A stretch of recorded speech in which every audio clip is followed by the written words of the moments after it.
morning, or evening for you guys in the US as well. Late evening, I presume.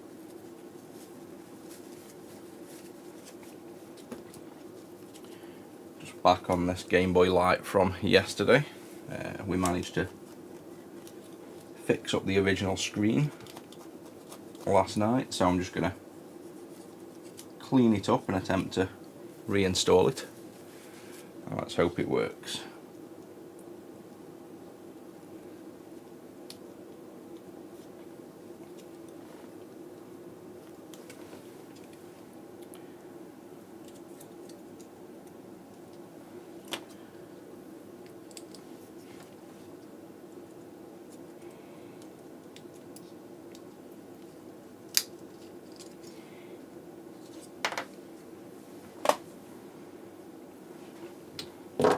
So I'm just going to leave everything in place here that we have on the screen, because what we did was taped it up and reheated it quite intensely, and you can see it's kind of bubbled all the ribbon and made it firm, but this is now all working and stable, so this is all kind of keeping it in place, so I don't want to remove that. It might still fail when we put it back in, but there's one way to find out, and that's to literally put it back in and see if we can get this still working with the backlight, because this is the customer's original now. Nice, so you're still awake. I do streams at pretty much all times a day, to be honest. I'm up early, I work late, so I'll be on completely random. Did you catch the one from yesterday as working on this, or weren't you in that one?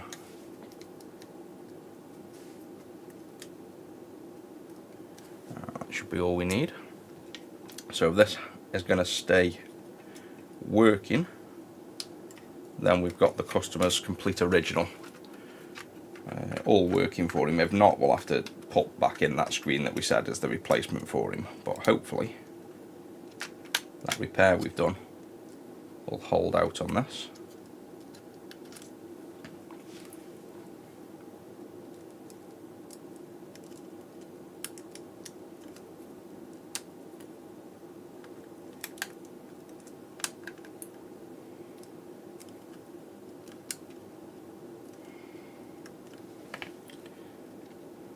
So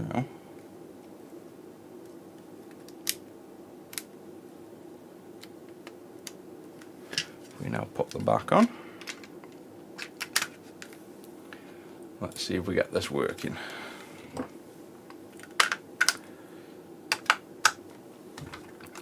Fingers crossed it still works. Let's see. Back to normal. So unfortunately I don't think the original's going to work. It's as soon as you move it, it's dying again, so we'll just put back the screen we have as a replacement for him in this one. That's a shame.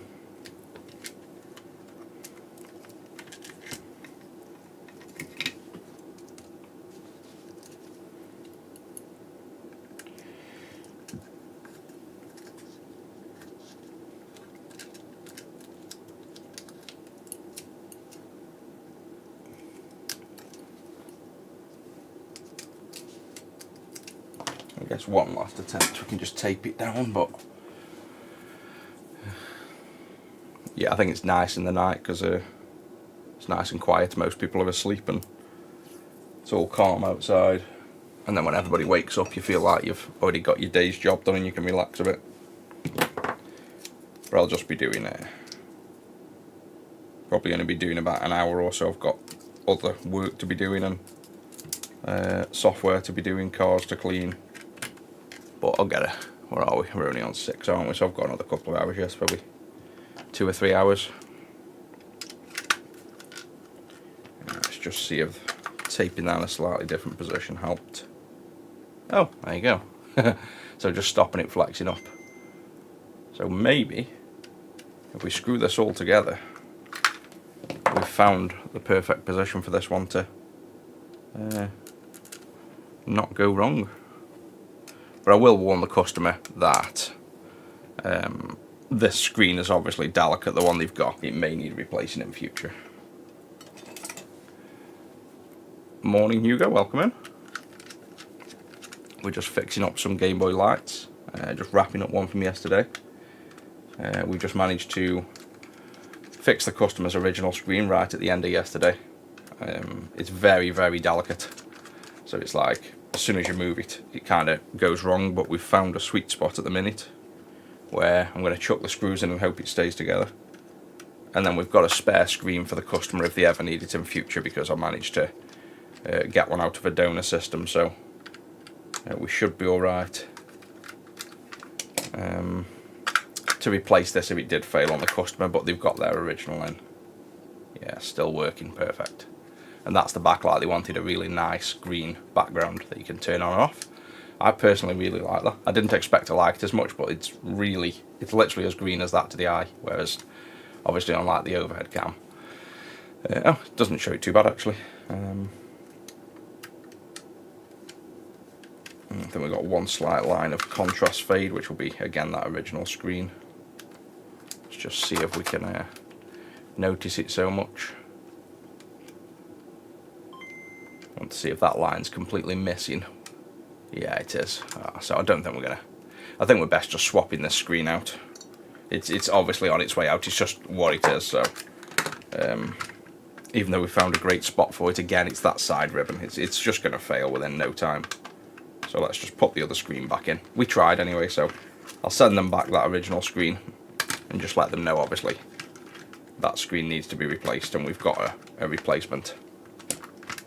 The only thing is I can't get the slight LCD bleed away from the edges. I've tried, it worked great in the centre, but the crystal bleed here, the bits you can see, you can have one last go. But I couldn't quite get it out. Neo Geo graphics glitches. Have you checked the wiki? There's quite a lot of info on there for specific visual issues, and it very much relates to exactly how it looks. So it all depends on exactly what kinds of graphical glitches you're getting. As you know, it hints to where the chips are, basically. Yeah, so this is, I don't want to rub too much here because this is the ribbon, and the last thing we want to do is break the ribbon. You've got this little bit here, which you can see, if you push on and rub, mostly goes. So this is basically forcing the liquid back in, but this is the best screen we have considering it's a pocket light. So I don't want to do too much pushing on it and, you know, ruin the screen. I prefer to get the screen just in a good enough condition without doing damage to it. So that, when it's on, fades quite a bit, you'll notice, but I think that's just as good as this replacement screen's going to get. And unfortunately we don't have these because obviously the pocket lights are not exactly off the shelf ones, are quite a bit more expensive.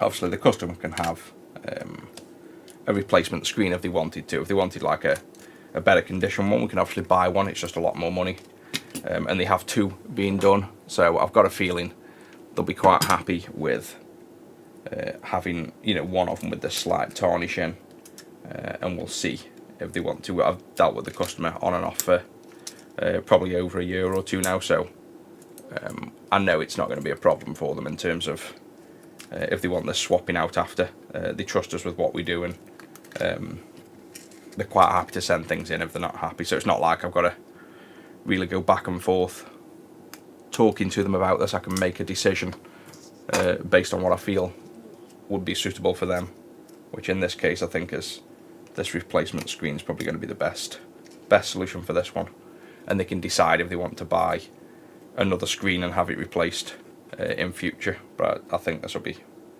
perfectly fine.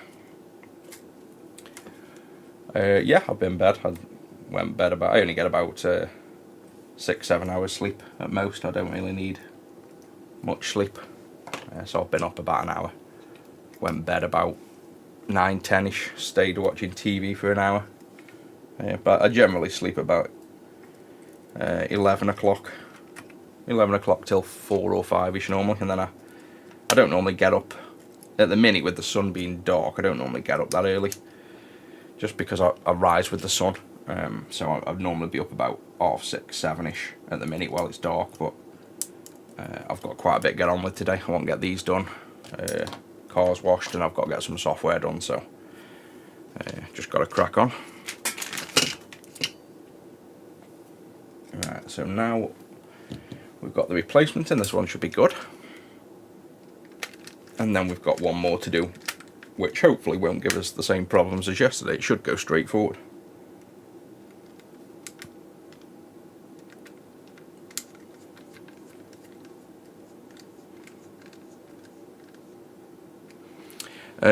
If it worked for you, a very common cause of graphics glitches for the Neo Geo is the games slot in the games.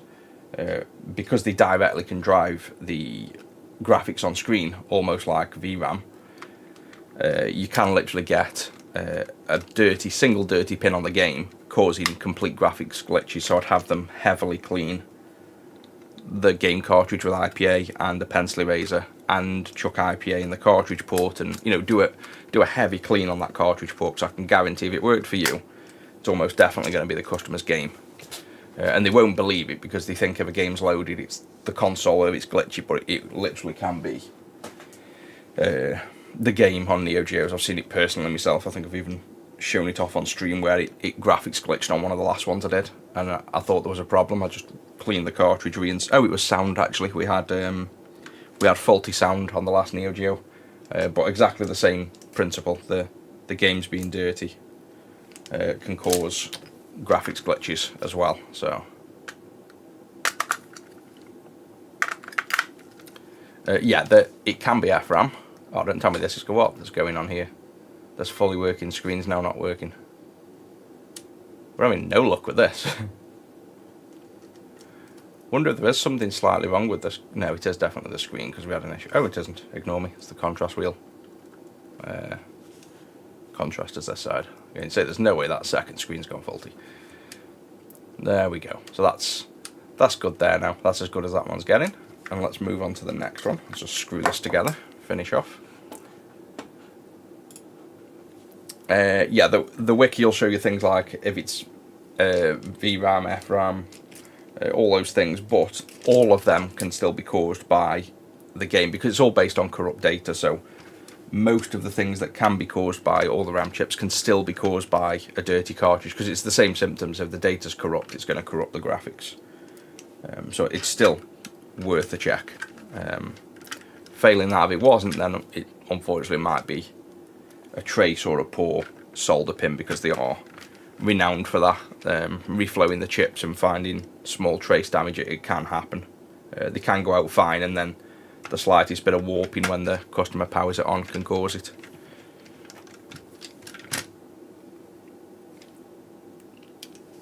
There's like so many stages to the Neo Geo in terms of graphics. It's got the line sprite generator, it's got pixel doubling buffers, it's got video RAM, it's got frame RAM, it's got text character maps. There's absolutely tons in terms of what forms the graphics, so quite a lot can go wrong visually. Yep, all good. So that one is good to go.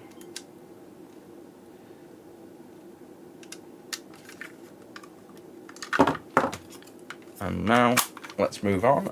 I'll send them that screen back. Let's move on to the silver one.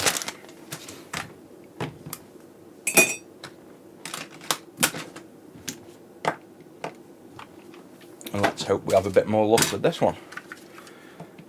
So this one works at the minute, like the other one did, but even though it was a lot dimmer. So it turns on. We've got that, and you can see that's the backlight on. So turn off, turn on. You can not even really tell the difference. On, off, on, off. That's how dim the backlights are. They practically don't show. So let's replace this one as well.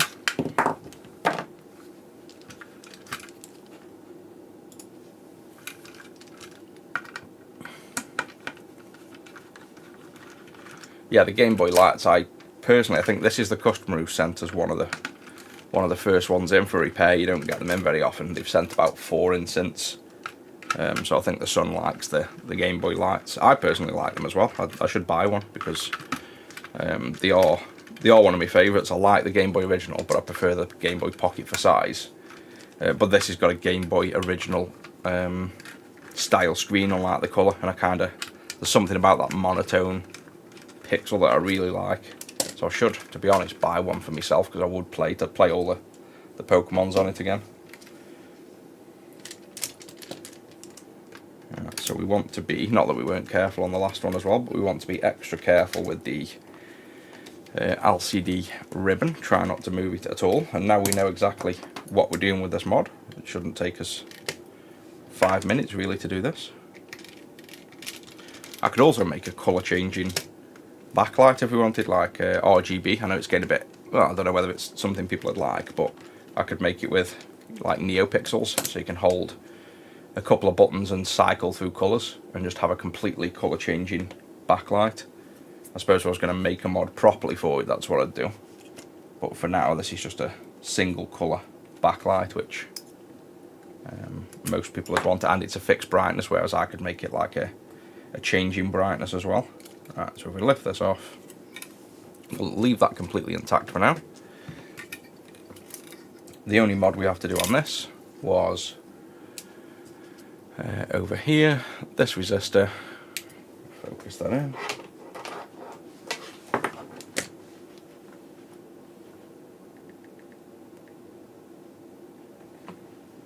There we go.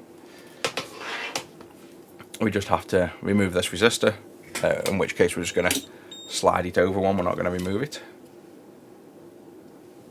So we get some solder coming at the side, and I'll just grab from the side at the same time. So I'm going to grab the tweezers there, slide him over,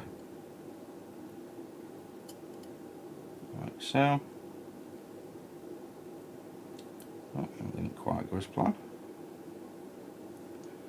There we go, just leave him tacked in place out the way. So that would be reusable if the customer wanted to restore that. And now we want a wire on there for the positive 5 volts, and a ground will tap off here like before. So just like we've done on the last one.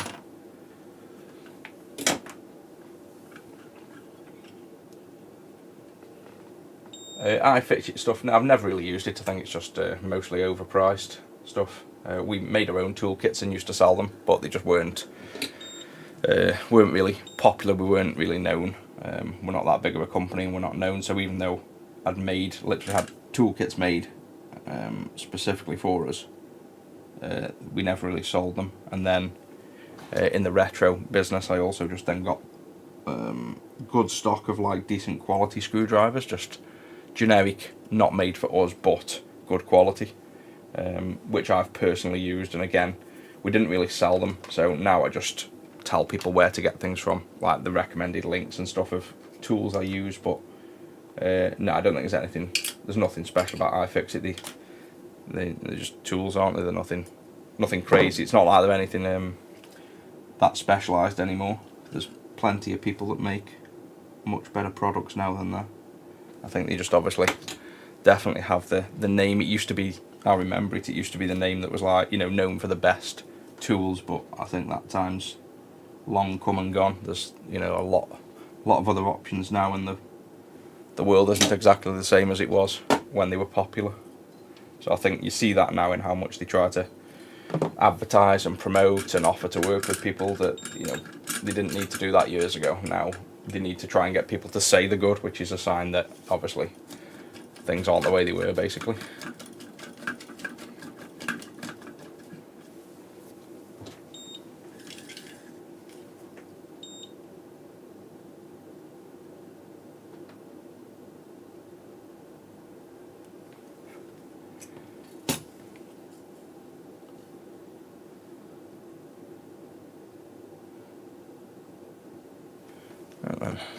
Ow, flick solder. Next up, we need to swap the backlight, and basically that's all there is to it. We've got the wires in place. Now we need to remove the old one, which is just this electroluminescent part here. So this is the bit that last time Ben. You can see this is in better condition as well. You can see it's almost newer. This feels better. There's no bodge work on the board, so I think the gold one was definitely, it's probably already been opened and serviced and people had already messed with this and caused more damage than it never being moved in the first place. So and I've done quite a few of these and never had that happen, so I'm pretty confident we're going to just see no issues with this one. But we'll push the foam under there.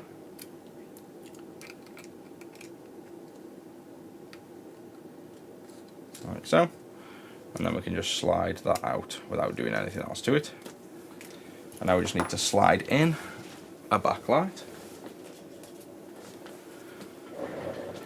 And then we've got, we'll flip it this way, and we have ground on this side, 5 volts this side. So we'll slide this in under there. You can see how easy it goes in, there's no pressure whatsoever. You can just move it over slightly.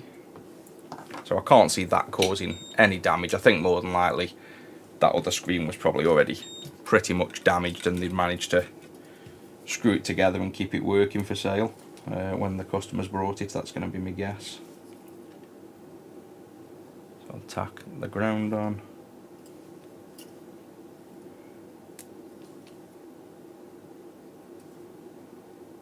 That on. And now if that's done, we just close up and we're done. That's how simple it should have been yesterday. Obviously we had to figure out how the circuit worked yesterday though, so that took up a bit of the time, but the mod itself is super simple really. As that's all in, let's just plug the screen in, close it up without screws for now, and check everything's still good, and I hope it is because we don't have any more screens, so I don't want this one going wrong. But to be honest, I couldn't have done that any more delicately if I tried, so there's not much else we could do to prevent them going wrong.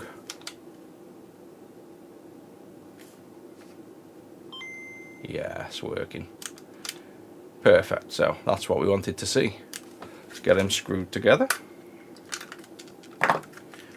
Let's open him back up, and then I'll put this. I'll put screenshots from this stream on the wiki and make a little article for those that want to do an LED backlight mod to the pocket light, or the light, because people always yell at me when I call it a pocket light, saying it's not a pocket. It literally is.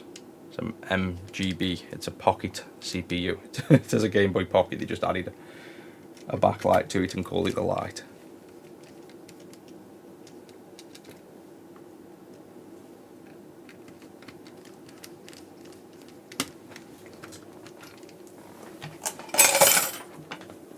Power switch to this bench power in that far of a corner. I have to knock everything over to turn it on and off. Need to try and find a better place for that. Jizz drivers, we haven't. If you want them made, then you can get them made fairly easy. They don't cost much. We have semi-generic kits.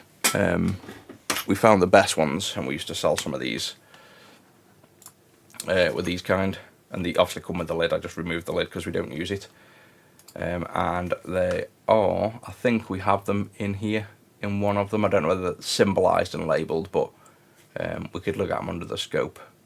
I'm not sure whether this kit had them, but what you tend to find is just get screwdrivers that use these hex ends, and then buy like the GIS ends specifically, and you can find normally find them better doing that. So instead of trying to find like an all-in-one screwdriver kit, just get the screwdrivers that have the ends on like that, and then find your decent ends. But I just have sets made. When I want certain sets, I'll just have them made and say exactly what screws and things I want to have in the kit. I've put a screw somewhere and a screw hole that isn't a screw hole. Which one is not meant to be? Oh no, or is it? Oh no, that's the battery from the other side. That is correct. Thought I put them in the wrong place then. Morning. Welcome in, Peter. We just fixed up this pocket in what, 4 or 5 minutes flat, so a bit quicker than the one yesterday. And now we're just closing it up. I'm a self-taught, yeah, entirely, for everything I do. Open this door, it's boiling. Get some fresh air in.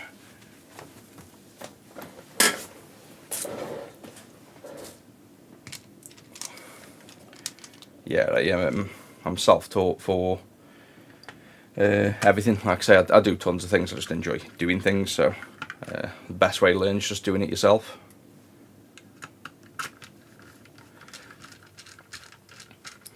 Game Boy, I think, I'm not sure because this is an English label. So I don't think so, because this label would have been, you would have thought this label would have been maybe not in English at all. And it does say MGL-JPN, as in, you know, Japanese, but maybe they were. Wikipedia should tell you. I can't remember off the top of my head. I think they were only a Japanese launch, but then the sticker's what's thrown me off. But I never knew about them until I started this company, basically. I find out about a lot of the consoles by, you know, customers that are into retro as much as we are, and they actually send us stuff to repair, and sometimes that's how I discover new consoles. So it's always fun when you come across, you know, stuff you've never seen before, and then you still manage to fix it.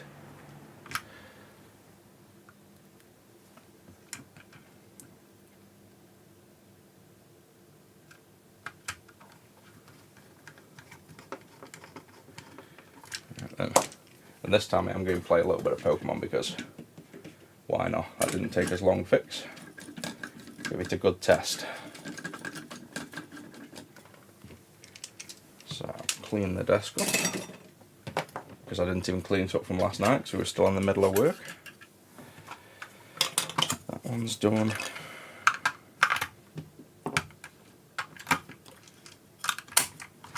So now we have both ready to go. And they've got the gold and the silver, which is pretty cool. I should really play Pokemon Gold and Pokemon Silver on them, but I'm going to play Pokemon Yellow. So we'll use the silver, and then let's give this a good test. So backlight on. It's a shame it takes so long to do like the Mew glitch, otherwise we could do like the Mew glitch while we're doing this, but we do have other consoles to work on still as well, so I want to play Pokemon, but I can't play it for that long. There, that's a nice contrast. Could never get older playing this either. I've only just completed it not that long ago. There we go. Did you ever remember as well when you used to start running low on batteries and you'd have to adjust this contrast? That's literally why they have the contrast wheel.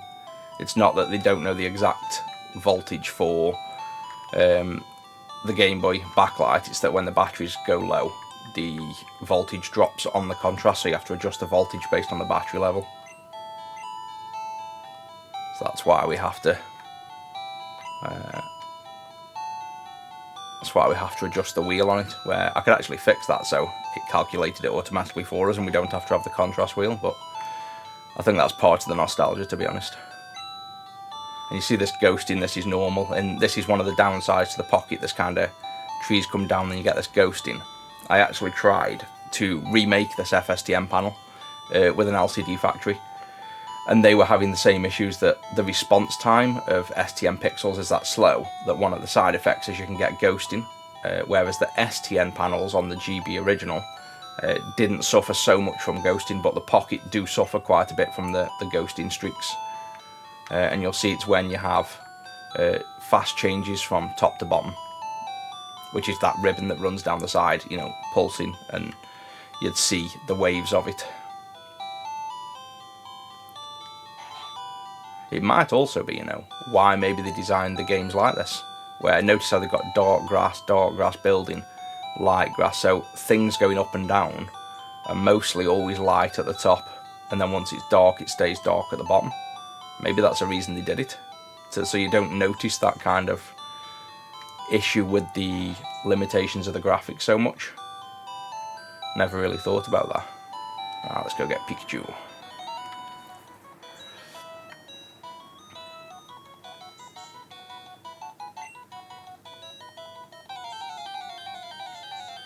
Oh yeah, you can definitely. I'd say anyone can get into the repair, especially starting with Game Boys. They are easy to do. So I'd definitely grab a Game Boy if you wanted to mess around and just start with it. Yeah, I've got the blue that's knackered because I tried an FRAM. I was trying to do an FRAM mod a different way, and I messed something up and couldn't be bothered to fix it at the time. I'll probably look at that another time.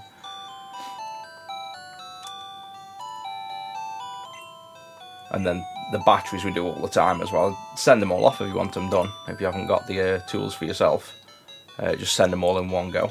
I'll definitely get back to playing them again. I've replayed Yellow entirely. I think I did it on my GBA. Yeah, I did. I replayed Yellow on the GBA, and I'm in the middle of Gold. I've completed all of what's the region in Gold, and then I've moved over to Kanto, like back into the original region. That's where I'm at. But then I wasn't as interested in that because I never completed Gold. So when I finally completed all the Gold area and went over to Kanto, is it Johto, I think, in Gold? Or I've got them back to front. But I completed the Gold area, moved into the original, and now I've gone to Emerald. And I don't think I ever played Emerald as a kid. I think I did Red, Blue and Yellow, but Yellow was the main one I remember. That's why I always play Yellow. I started Gold, but it was the original Gold from Japan, so it was all in Japanese, and I didn't understand any of it. So I can't even tell you how many hours trying to complete Gold and never did. So that was why, when as an adult I got Gold in English, it was amazing because I could read everything and I remembered. But then I never played Pokemon after that. Like I wanted to play it all in series, if you know what I mean, like in chronological order, and never got the time. So every time I come back to play them, I start at Red, Yellow, Blue, get to Gold, and then run out of time. And then by the time I come back to it years later, I do it again. I start at Yellow, and I just never seem to make it past Gold. So this is the first time I've got onto Emerald, which everyone raves about, saying it's why it's the most popular. But I've never played that, so it's nice to be able to play an original Pokemon game that you've never played and work through it. So I've got what's it in at the minute? It's in my clear yellow GBA in my travel bag. So I took it away Tenerife to play and ended up just sunbathing the whole time and didn't even play the game.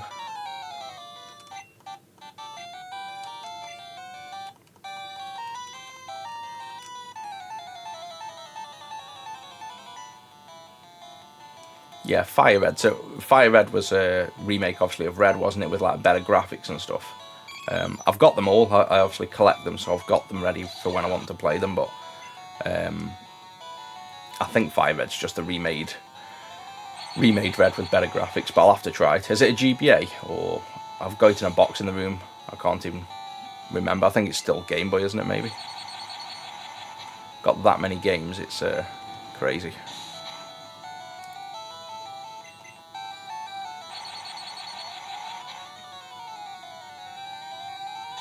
Ah yes, it's going to be a lot better then. So it's going to be the graphics on GBA. I might have to try that now you've said it. If they did a remake of Yellow, I'd 100% be playing that now.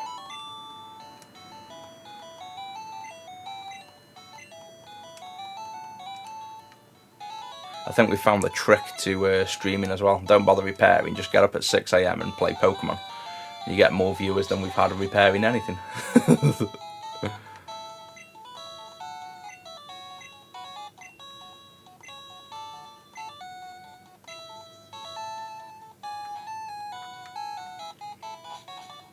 Yeah, I love Dragon Ball Z. That's pretty much the only thing I ever used to watch that I can remember. Absolutely crazy Dragon Ball Z fan, probably hence the hair.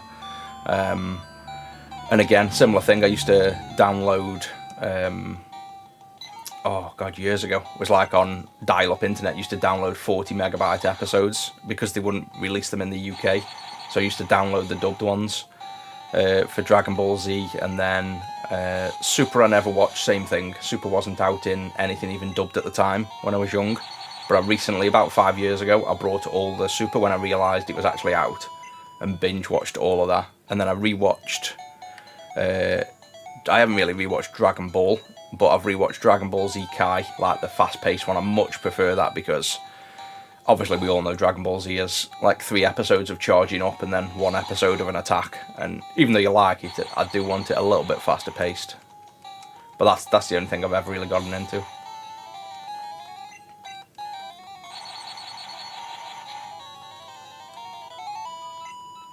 Yeah, I've seen One Punch Man mentioned tons, but the missus won't watch anything like that with me, so I'll have to find the time and watch it on my own, probably in the games room. But I've heard so many people mention it, but I've never looked at it. But like you say, I'll probably get into it as soon as I actually watch an episode. I've still got some Dragon Ball movies as well, because what I did was went on HMV and brought absolutely everything. So I brought every single Dragon Ball movie, Dragon Ball episode, series. I just wiped them out of everything that released at the time. Brought the new movies that only just come out. But again, I've done all the series now. I've done... actually, no, I still haven't done GT, but GT's meant to be shocking. That's why I keep not watching GT, because everybody that mentions it says it's terrible. But I still want to see Goku Super Saiyan 4, so I will watch that. And then I've still got a couple of the movies to watch, but the problem with the movies is they're in no order. I find they like go completely off script and don't really follow timelines, so it kind of throws me off wanting to watch them, because I want it to relate to something specific in the series.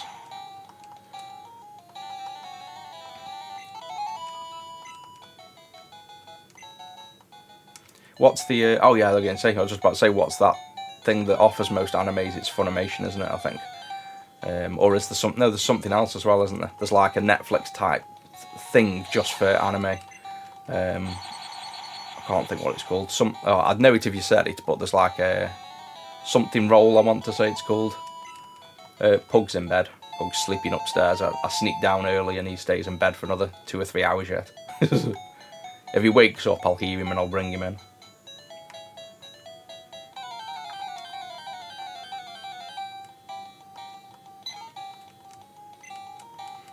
No sponsor videos, I don't charge it. I've never charged anyone for any video. Everything I've ever kind of reviewed or said has been just me saying it. I think we did 1 or 2, that's it, Crunchyroll.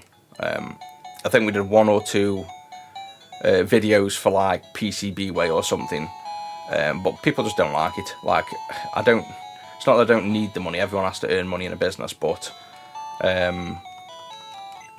people didn't like it watching a stream and then you're talking about something that's so disingenuous and kind of comes across as just... I think modern day streaming, that kind of advertising's dead. It's like, people do it, but I don't think anyone appreciates it ever. If you're doing it for the money. So if somebody offered me $5,000 or something and I was being honest that I was, I'll still give my honest opinion, then maybe something like that. But they want to pay you like £100 a video, and I don't need that kind of money. And I don't really like the advertising. I'm bad enough at selling my own products, let alone other people's.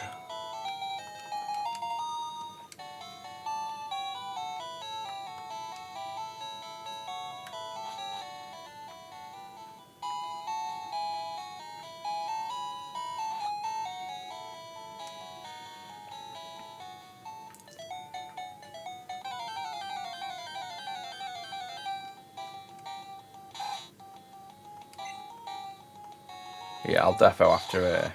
I'll try and watch some of that One Punch Man then, because I think it does sound like I'll be interested in it.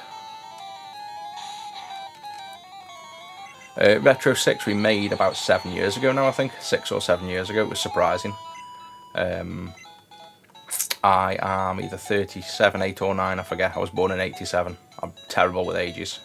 I think I'm 38, maybe, or 39, I don't know. I do know I've got a grey eyebrow though.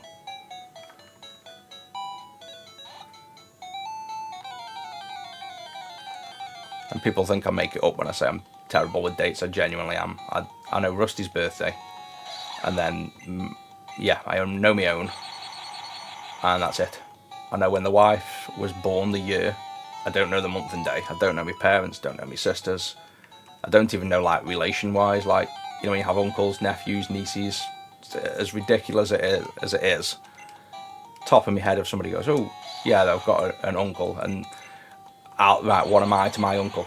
I can't remember right now. Is it a cousin? Is it like simple things like that? I'm smart in some ways and absolutely stupid in so many other ways. Like I clearly know who they are, but then who am I to them? Or like my sister's kids or my nieces. But because I don't usually say that, it took me about 2 or 3 years to keep remembering what they were, and like stuff like that. It just makes people laugh, because that's why I say I'd be terrible on IQ tests, because yes, I'm smart at repairing some stuff, but I'm also really stupid at other things, just stuff that doesn't really affect me, if you know what I mean. It's like, I don't need to know terms and names, I prefer to remember how to fix things. So stuff that's important to other people, and you know, dates of birthdays, people will tell me when it's the birthday coming up. I don't need to remember that kind of information, so it just never sticks in the head, ever.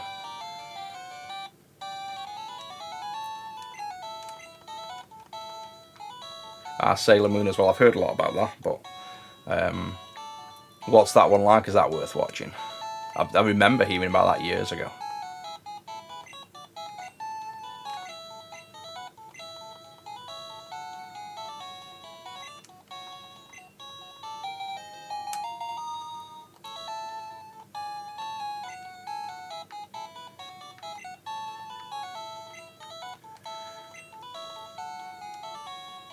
Pined for email.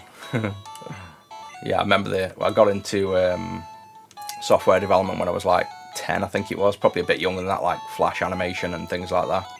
And I went work for a company when I was 14, I think it was. No, I think it was 12 or 13, like a placement thing, just because they knew I was intelligent, sort of thing, and they wanted to place me. And the place was using Fortran, which obviously is now an ancient technology. No one really hears of the programming language Fortran.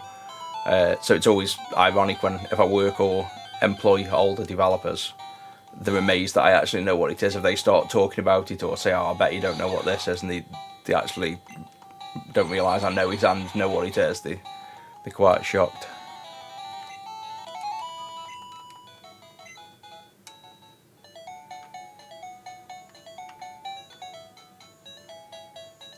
Oh yeah, I forgot counting my age at about 28, and then just get older. Like I think, what was it? Oh yeah, we had when I set up Retro, we had an interview. Like when I opened the local stores, I had an interview with the local paper, the Sentinel. This is proof that I have no idea how old I am. And then they asked me how old I was on the spot. Oh, I'm 36, 35, whatever I said I was. It's like 2 years off. So then when my sister read the paper, she said, "You've told the paper you're 2 years younger than you are." And I was like, no, I'm 35. No, you're 37. I was like, since when? I literally aged 2 years overnight. I completely, genuinely had no idea that I was that old. You just kind of, like I say, what's the point? You just, doesn't do anything. Just keep track of your age. So I do honestly forget. I normally remember within, like I say, 1 or 2 years I remember within. So I'm either 37 or 38, but I still don't know. Right, I think that's safe to say. I'll save this, that this Game Boy's working, and I'll crack on. I'll make a coffee and we'll crack on with maybe a PC Engine, start doing that, because that's quite a lot of work. Won't be as fun as playing. See the ghost in there that you see on the menus? There's ghost in there I'm on about. That's the downside of the FSTM panels. But yeah, that's nice for the customer, works great, and they can always turn the light off and play retro style. So you've got both then. You can like enjoy it a bit with the light off, and then when you fancy just a nice bit of bright light, you turn it on. So that's another one done. So that's 2 for the customer, they'll be happy.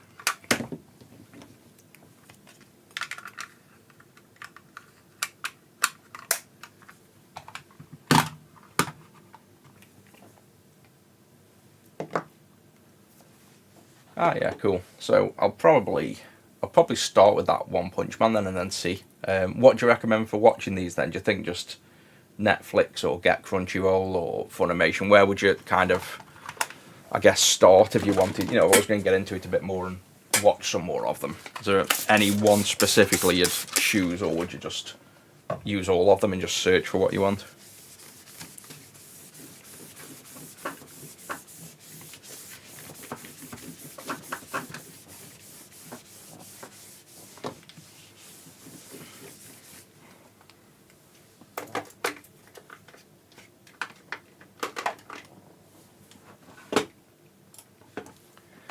Clean desk.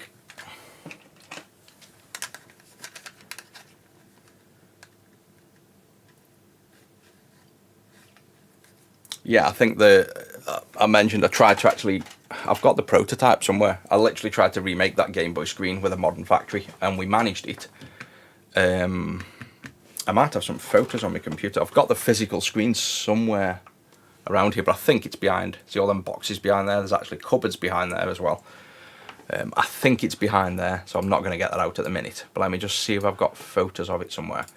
And I remade the panel. It's called a STN panel, or FSTN panel I was using. That's why it's silver. No, I've been asleep and awake. This is pretty normal for me, work-wise and time-wise. So yeah, I remade that panel.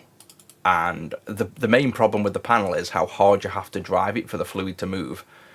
So it causes ghosting, like a lot of ghosting, and all modern, I forgot that bag somewhere, on these, basically this is the issue. So this thing here, this chip here, this black cob as it's called in a way, so chip on glass, this is the LCD driver, so this has hundreds and hundreds of pins driving all of here and all of here, horizontal and vertical. This driver, they don't make these anymore. These are grayscale FSTN drivers that use higher voltages. You've seen the negative and positive voltages, and they drive them pixels hard and fast. And basically the problem is now those drivers aren't made. So if you make a modern grayscale screen like I tried to, they have to use an RGB driver and then just mix the 3 channels or use a single channel to drive it, and it's even worse than the old ones, so you get even more ghosting. So it was a real shame because I got so far into the development of it, and then the ghosting. I got everything written. I've got the clean screen driver for it written in a sense. I've got all the screen working. I've got videos of it running, but unfortunately, there was just too much ghosting to be able to like sell it in a sense and say I'm happy with that. I don't know where I've got pictures or videos of it.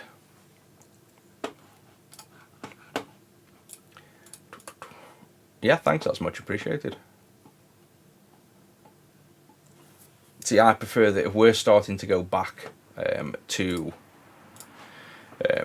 what I'm making now, shouldn't give too much away, but I'm making something for the Game Boy Color that keeps it completely original but modern at the same time. Like, now we've had all the modern screens, I'm kind of starting to prefer the old screens, but with just the benefit of like the light has a nice light.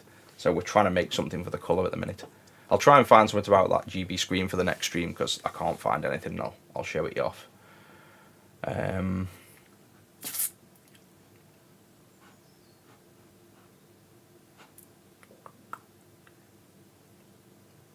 Where do I find One Punch Man then? Just torrent or news groups, cool. I mean, I can buy the originals as well if they've got like releases of physical media. I've got like a DVD player and a CRT in the games room where I normally watch Dragon Ball Z, so.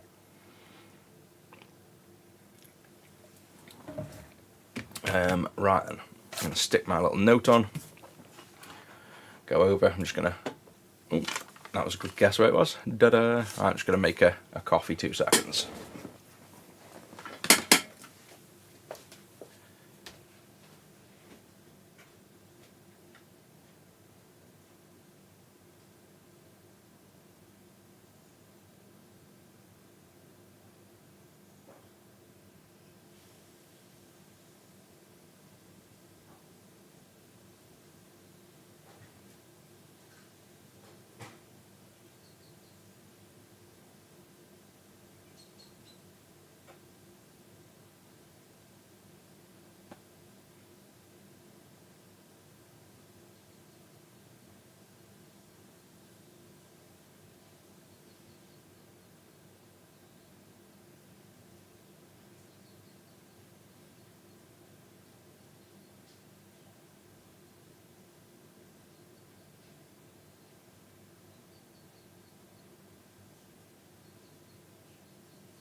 So here's the irony. When I put the kettle on, Rusty smells the kettle. So he knows I'm awake. So he's been asleep. Let's see if I can angle it up. Whee! He's here. He's looking at himself on the screen. So he's literally, I've put the kettle on for the coffee, and he's smelt the coffee and woke up, and now you'll have to want your dinner, won't you? Yeah. Oh, you're all sleepy. Barely stand up. Oh dear. Is it too early for you? Oh bloody hell. Don't you? Want your din-dins then? Hey. Oh, you're definitely sleepy. He's like, put me down. Oh, he's slipping everywhere. Right, I'll go feed him. I'm back in 2 seconds again. Just gotta go feed him.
There we go.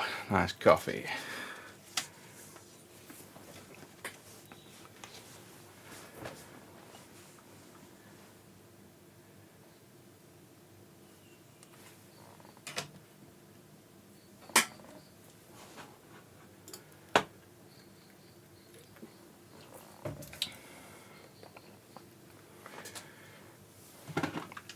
Right, so let's get these two out of the way for the customer.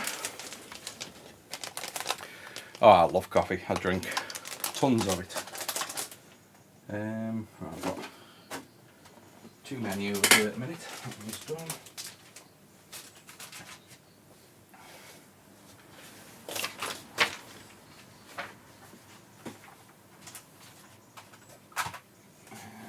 This one's done.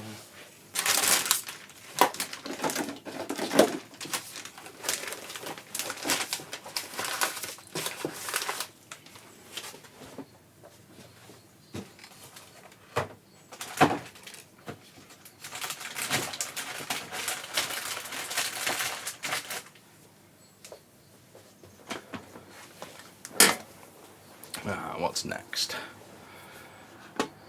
Let me just take a look. I think it's a PC Engine next, but that's going to be, obviously, that's quite a few hours, so we won't get it all done, but we might start on it.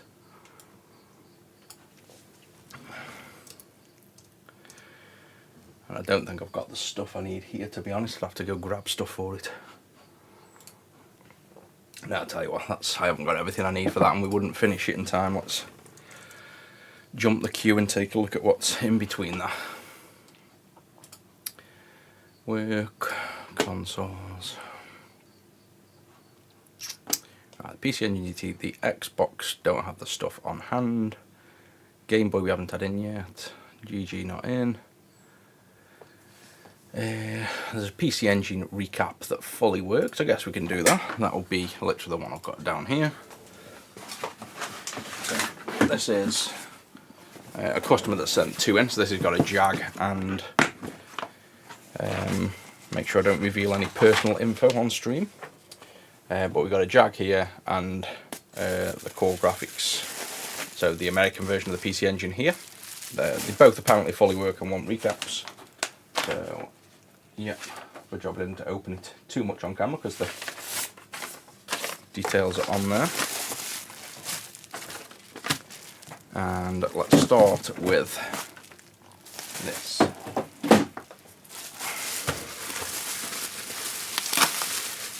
And then we'll have to test it works first, recap it, and then that's it. So these are quite simple, and they can have ceramic caps as well. So they're nice and easy to do. I think there's only one cap on the PC Engine that can't have ceramic, or two, but most of them you can replace with ceramics.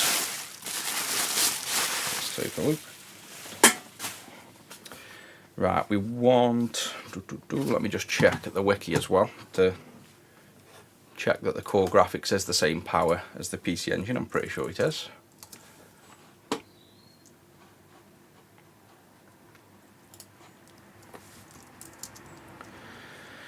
Positive outer, so yeah, basically a Game Gear power, and the PC Engine, just to confirm, is the same, yeah, so it's identical. So what we need is a Game Gear power supply and a PC Engine. We'll just use composite for now.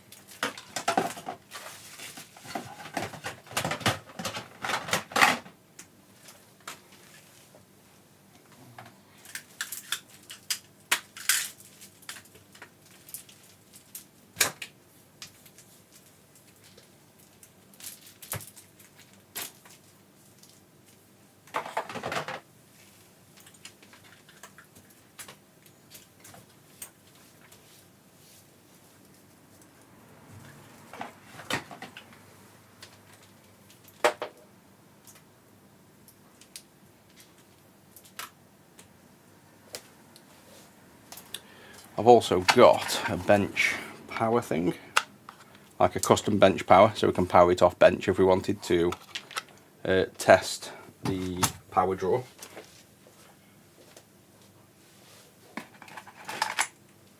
But we can just use, I'm pretty sure, just the Game Gear ones fit. Yeah, so we can just use a Game Gear power for the power.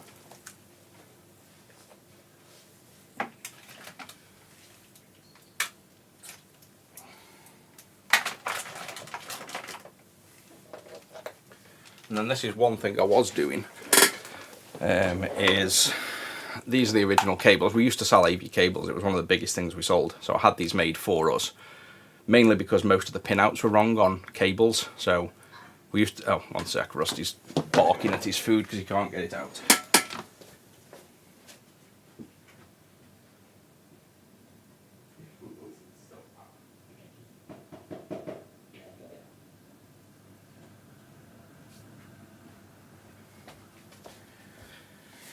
Got a carrot stuck in his slow feed bowl.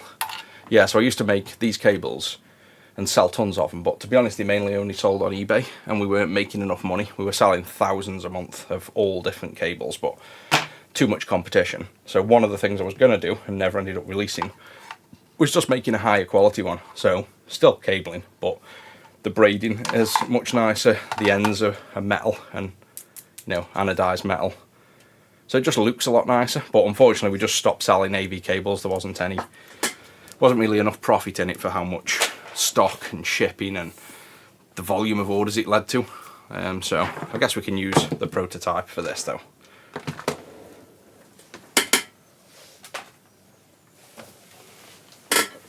Right, so with that we should be able to.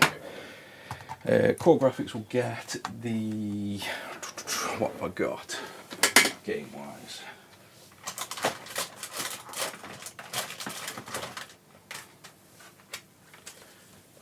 Oh, PC, what am I on about? PC Engine. It is a PC Engine.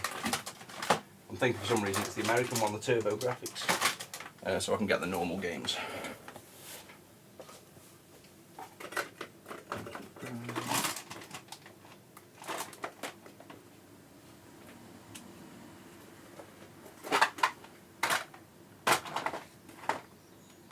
For all the games.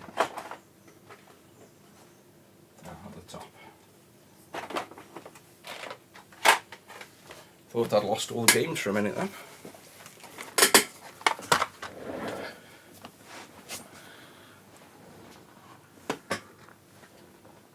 No, all the cables we make are universal, so the composite are always the same pin, and the RGB we use clean RGB, which you have to mod the console inside with our clean RGB, so therefore it's universal anyway. So now all the new cables we sell at the minute are fully universal as well.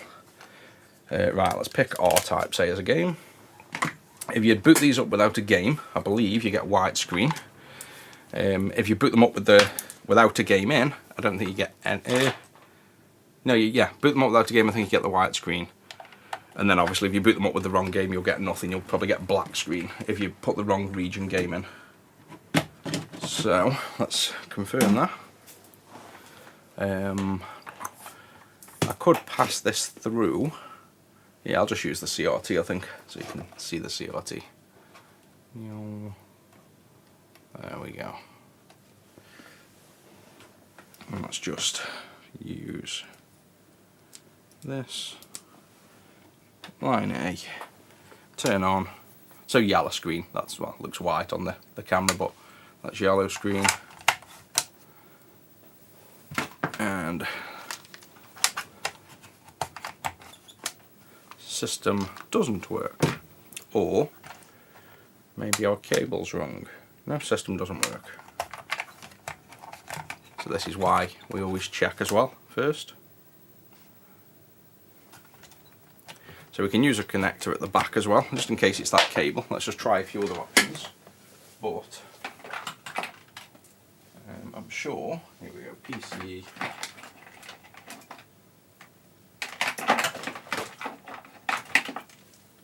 Try the RGB one, which I know is PC Engine because it's written on PC Engine and tape. This is the prototype clean RGB cable. So I always have prototypes made first before making them, and then I don't think we've ever got around to it. So this has just got the end all sort of off, but I've had this working on a PC Engine, so I know the cable's good. RGB, no. It's interesting how the RGB is giving different now.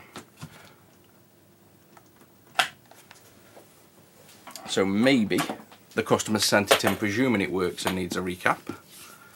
We've got another option we can try just in case all of these are for some reason giving us issues. Let's just try the standard quality composite.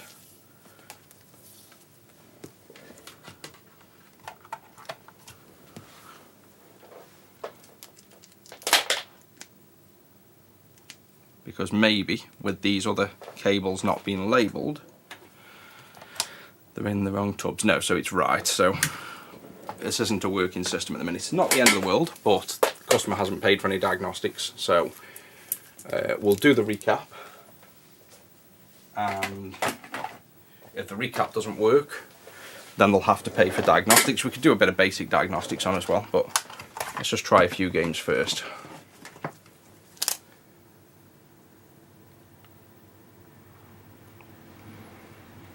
Yeah, the old the TurboGrafx 16 and the PC Engine, just the first one, have RF only, and then you have, I think they have this, oh, still got a camera pointing at my face, I think they have this connector at the back still, and then you can use, I'll show you what you can use for that. You can use one of these that plugs in the back, and this then gives you a Mega Drive 2 cable there, I believe it is.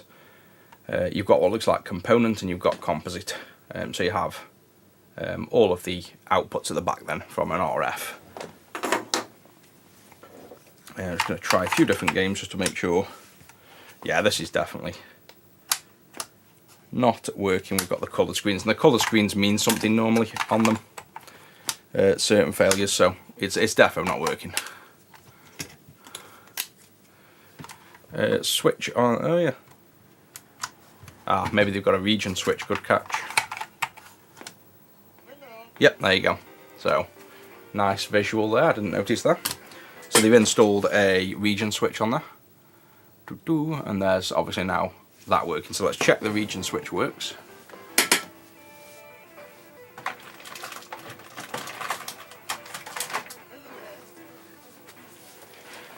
And we'll do that with the only game left in the TurboGrafx, because we accidentally gave away all our games when we were doing repairs. So now that's what you get when you put the wrong region in, then the coloured screens. Turn on that, it's now not going to load. Tap the region at the back, and there you go, it's loaded the region. So the region switch is working. And then, so the in is American, and the out, or the in is NTSC, and the out is that. So there we go. That's I think that's the first fix on stream we've had where somebody in the stream's fixed it for us. So that's quite cool. I wasn't really paying attention to the back. I think with it being in, I'm overlooking and trying to focus on the stream and not really paid attention to that at all. Alright, so now we know it works, we can unplug that, move a few bits out of the way, and this will be a nice simple recap, and then I'm going to go clean the cars because they're getting filthy.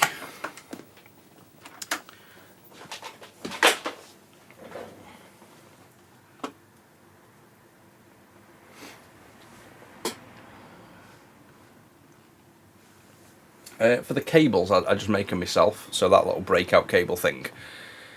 Just AliExpress and type in DC, and then the size you want, like DC 5.5. And then you can buy them with little 2 prongs that come out, that normally go into like replaceable tips. I think I've got tubs full of them. So like these tubs where I don't know if there's any left in here. You can do them with these and you can try and solder through, like converter tips. But you can get them as well with, yeah, that's all the converter tips.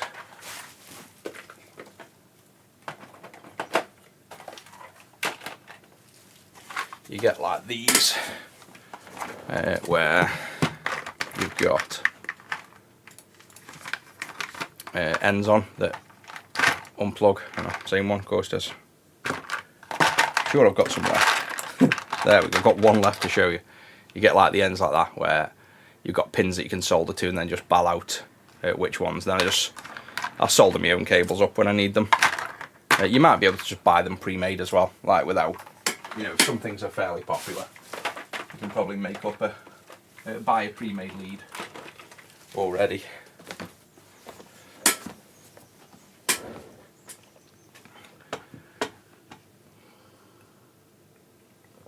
You can flip the polarity by just soldering the wires the other way. So obviously, instead of soldering red and black to the 2 pins, flip them round.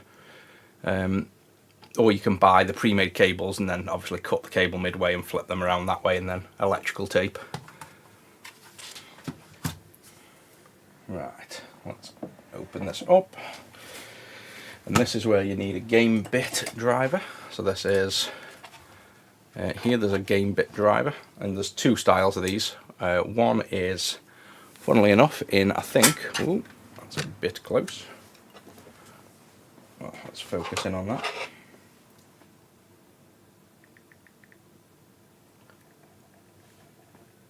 There we go, so that's one game bit, which is the larger one, 4.5. And then like the Pokemon games have the smaller ones, which are 3.8, I think, I can't remember, but there's 2 sizes of game bit, small and large.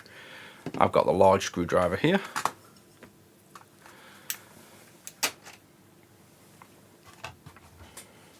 And these, of all the screws that help prevent people getting in consoles, still to this day the game bit's probably the best one, because nobody tends to have them. Like, all of the security screwdriver bits and everything else are used in that many other places that it's kind of common now. Whereas I think the game bit are really limited. Like, who invented the game bit, to be honest? I bet there was it's either going to be NEC or Nintendo or Sega. I bet one of the main players maybe. But it doesn't seem to be used these days much, bar in the retro consoles, I think. That's why it's obviously, most people don't end up having the tool to get into these. And these are super simple inside, so lift them out, remove the board, and then you have, similar to like the convertible version, you've got the main unit here, which has now decided to stick itself back in. It's that switch they've put on. Yeah, so you just got to push the switch in as you're lifting it out, and then you've got this front ribbon. It's made a little bit more difficult by the fact that we've got this region switch in here, so it doesn't want to flex out as easy. Pull forward, and then this ribbon here connects the front board, but it looks like it's been done. Wow, that is an old school way of doing it. Look at this. I thought it was going to be a modern chip. We have a plunger switch with a mechanical changeover of all the wires. That's not going to be fun to work around at all. That's a problem. So basically when you're pressing this switch in, it's literally mechanically moving the pins of the cartridge, like the data pins that are rewired, between all the pins. But that's going to be a real problem to work around.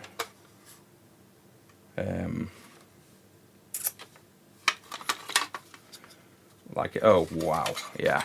And then some old school transistor and resistor, so that is crazy. That is just a hand assembled region switch. I don't know what to do in that instance. The customer would almost be better either not having this recapped, to be honest, or if we're careful we can work around it, but it's just a lot more brain power to work around this now. I'm thinking, does he just replace it with a modern switchless region mod? The only concern here is that if one of these all blue wires pings off, then it's a lot more labour time for me to then find out where it was, which one it's come off. It's not so much the recap, it's the potential to work on existingly modded systems that are going to then be an issue. If we've got to apply heat to this and change stuff, yeah, this is I think this is going to be a problem, and it's just hot glued to the board, which, to be honest, there's no other way of doing that where it is. I'm amazed they've even used something like that. As madness. I've never seen that used before in that way. Why are all the simple jobs complicated? I don't know. What do we do? We can go for it, I guess, and try to be careful to not have to do more work, but it's not that we don't know how to do the region switch mods. We can do them. It's just after the customer hasn't paid for that or diagnostics, it's purely just the recap. So if working on this causes us to, you know, have to do a lot more work than the recap, which it already will do, there's potential for problems. So I'm just gonna have to be really careful, I think. Yeah, send it back.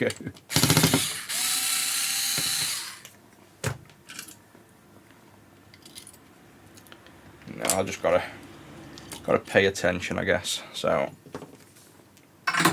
probably need more coffee.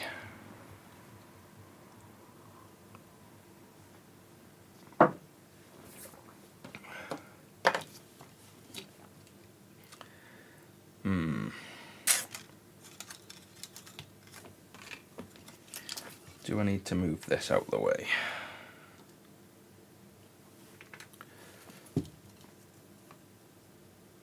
Yeah, this is going to be a nightmare. See, I can do all these, no problem. These are all, every one of these can be ceramics. Yeah, literally the whole board can be ceramic caps, so it's not a problem.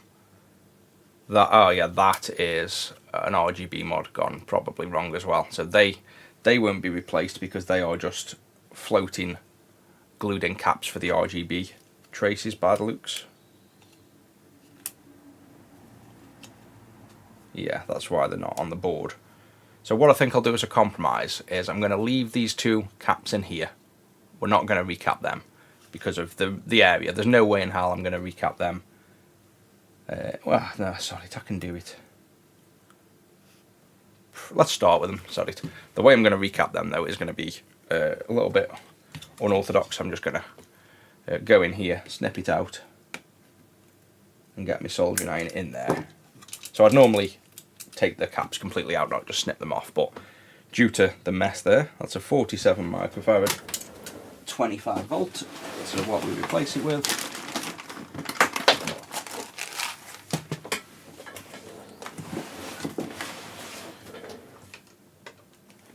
is a 47 microfarad ceramic.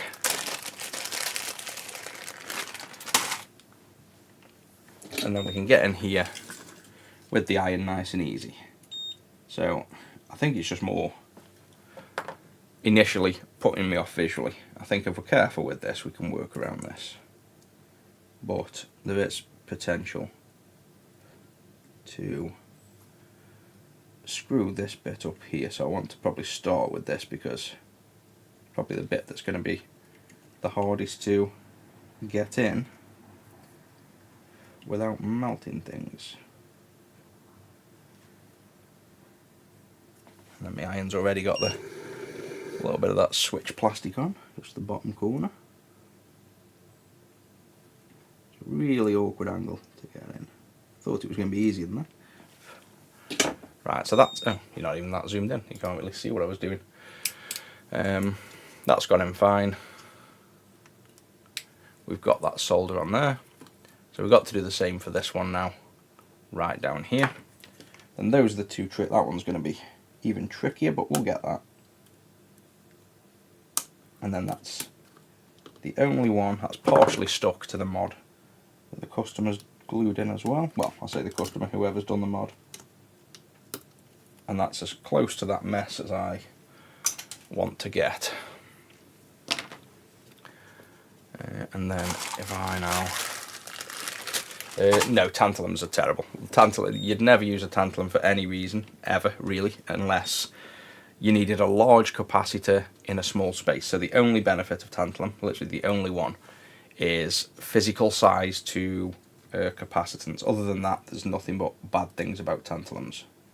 So no, stick to ceramics. If the circuit design dictates that you need a electrolytic, a polarized cap, then stick with aluminiums, probably polymer, aluminium polymer. Otherwise, no, just go to ceramics. You just have to make sure you know what the circuits are doing, basically, circuit design. But because I make hardware, it's kind of easy to tell what things are doing and what caps are what. I've done the PC engines many times with ceramics, so I don't even need to look up what the caps do. I just know that the entire system can have ceramics. I think it's the PC Engine Duo that has some that can't be ceramics. There's a few.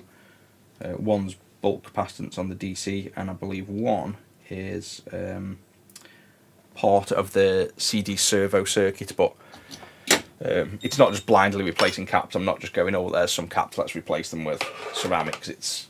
Before I start any new system, I look at the schematics, figure out what the caps are doing, actually investigate, not just blind swapping stuff. So even though you just see me swapping caps here, I've already worked on these dozens, if not hundreds of times, so I know what can be done. Right, so that's them two messy ones done. So now what are we left with? This area, we've got one more we've got to disturb here. So let's get him out of the way. And I'm going to do the same for anything in this area here, this side of it. I'm just going to cut the caps out because I don't want to disturb all these mods. And then once we're over here, we can take this side out fairly safely, that we're not going to disrupt any mods. So for this one, the bluey under here, this is the only time when I wish this above head cam had the autofocus. If anyone wants to donate like £3 to the channel, I'll buy another Blackmagic with autofocus. If not, I'll earn some money doing these, and then I'll probably end up swapping that out, because it would be nice to have the top when I'm moving up and down like this, to not have to refocus the top camera. Right, so we've got that one, and that is a 22 microfarad. So if that is the one I'm thinking of, go to there, to that diode. Yeah, that is the smoothing for the cartridge, so that can have a 47 anyway. We have a 22 though, so we'll just use a 22, but that's one where you can actually replace it with higher rated. It's just the cap that smooths the voltage for the cartridge.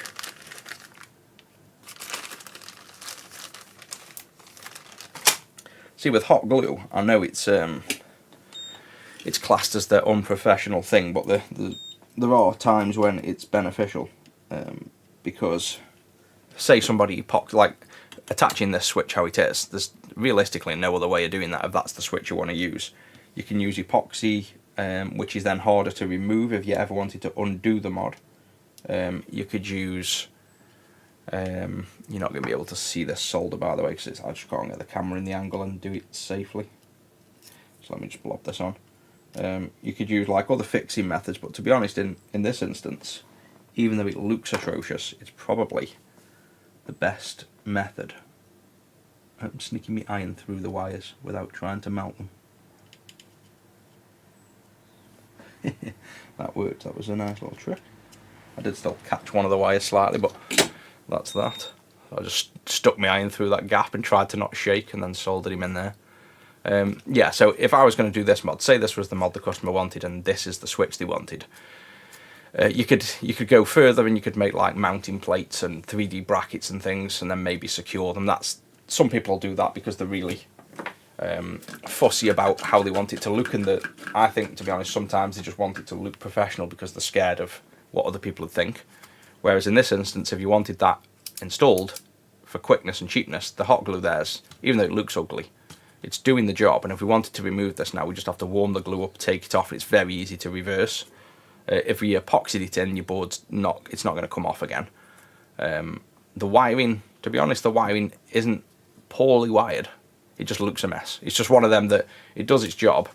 And again, dead bug kind of soldering there. It's not that bad. They've made a little pattern with it, so I know it's like, it looks atrocious visually, but there's nothing technically wrong with that mod. It's just horrible to look at and work near. Like, at that point I'd want to swap it for an integrated circuit mod, but it doesn't, like, the level of work there isn't that bad. This is where a lot of people would slate it because it's easy to say, oh, look at this, it's terrible, it looks bad. That is not bad work. That's, for what's in there, I've seen a hell of a lot worse. It's not nice to look at when it gets that messy. That's the level where I'd want to then either go to super thin wire, like I'd want to go to this wire, group them all together, tack them on with bits of like a UV cured resin that snaps off easy, make a really clean, neat visual, just for my own sake, so that it's easier to work on.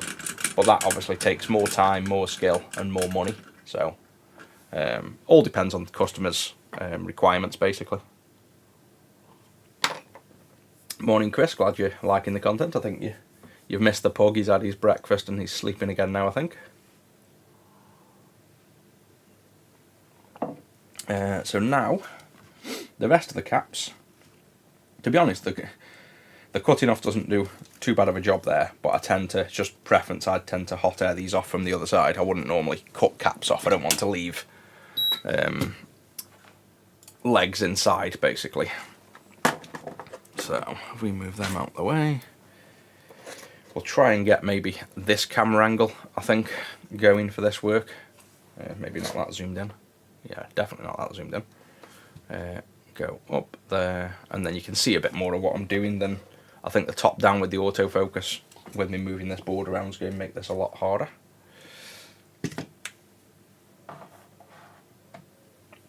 For GameCube, personally, I'd do the Peekaboot mod for the GameCube. I wouldn't do the disc drive, so I just don't think there's any point unless you've got the nostalgia for the disc drive. We could probably, tell you what, instead of hot air, let's see how well these just pull out. So these are 1 microfarads.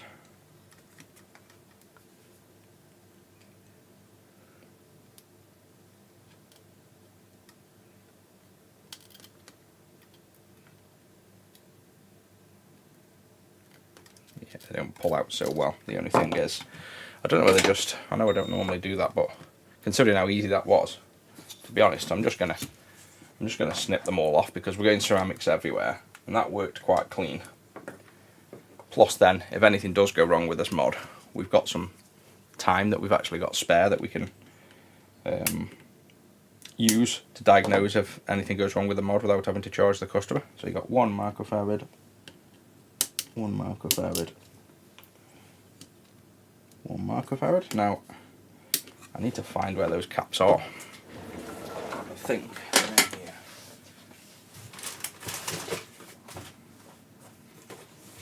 There we go.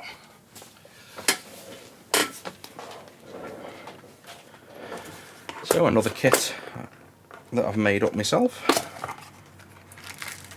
Got some 1 microfarads here.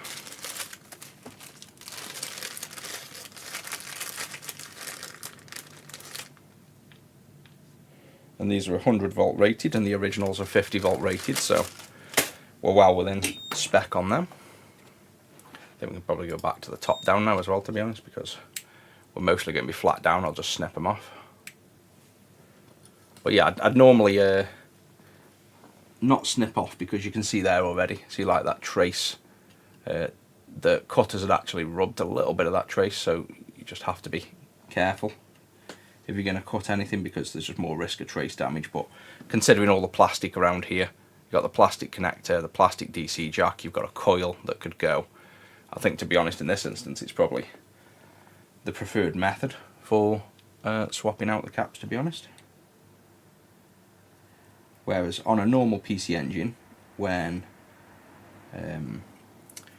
you can disconnect the ribbon out of the way, I usually disconnect all of the ribbon and then hot air everything. So I hot air from above, lift the caps out when they're all moving, and hot air the new caps back down. I normally entirely do with hot air. So this is not the way I'd normally be soldering these caps. I think it's just adapting to the circumstance of this board. The fact we've got so much plastic and glue and mods on, I think it's better just to snip them off and just be careful about, like I say, watch the traces when we snip them off, that we haven't done any damage to traces, is all we've got to be aware of. That will use in a minute. And then sometimes you keep, what you do, or what I like to do, is keep the caps and give them the customer to prove that you've recapped it. But in this instance, because we're going from normal caps to ceramics, and the fact we're live streaming it, they know we're not faking, because there's so many people, unfortunately, like more than you'd believe, that say things are either recapped or even offer a recap service and don't recap, that it's crazy. We'll get customers in that say, I've sent it to a shop, we've paid for a recap.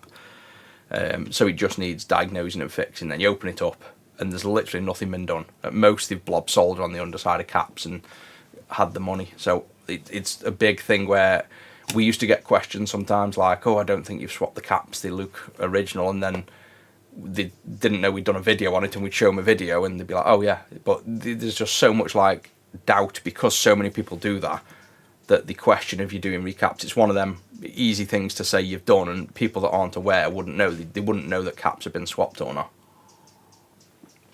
So it's an easy money maker for some people. Right, so we have now a 1 microfarad again and a 10. So the inner one is 1.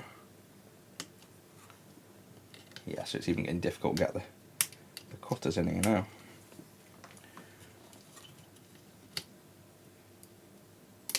There we go. Need some super long nose pliers, get to them. Zoom out a little bit, a bit too close there. So this one we want to be careful I don't melt the DC jack. Come in from this angle. And then we'll get 1 microfarad from here.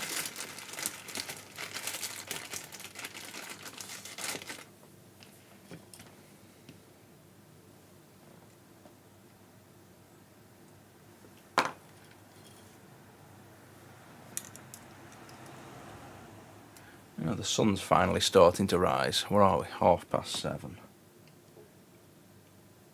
See, so in Tenerife, the sun didn't rise till about 8:30. So even though the clocks didn't change, obviously we're further to the west, so it was darker for longer. So I was getting up in Tenerife at like 5 o'clock, getting coffees, going around, going down. Everything was locked up. There was no sun. It felt like I'd been awake for about 5 hours before the sun come out.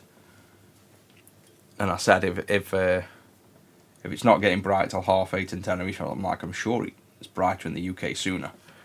And obviously it is, it's now bright at 7:30, well not bright but not far off. I love when it's bright at 4 in the morning though, just wake up, get tons done, and it's still light at 7, 8, 9 at night. It's wicked. It's the only downside to the winter, the dark mornings and dark nights. That's them.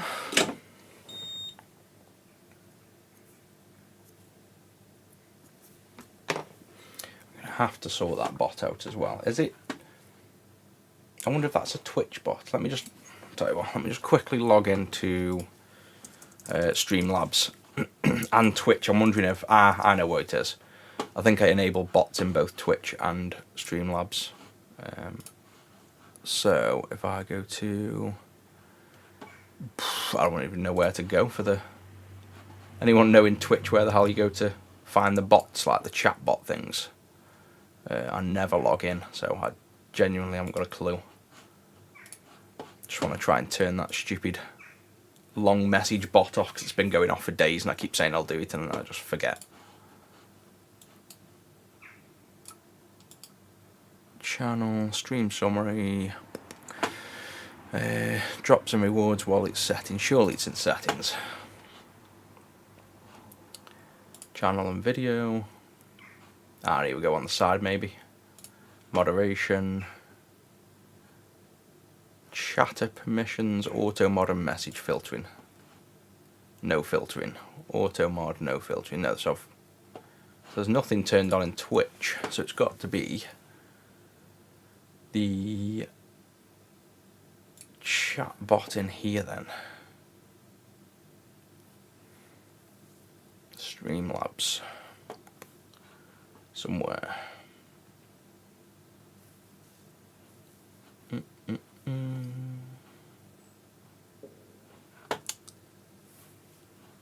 Still not seeing it in here.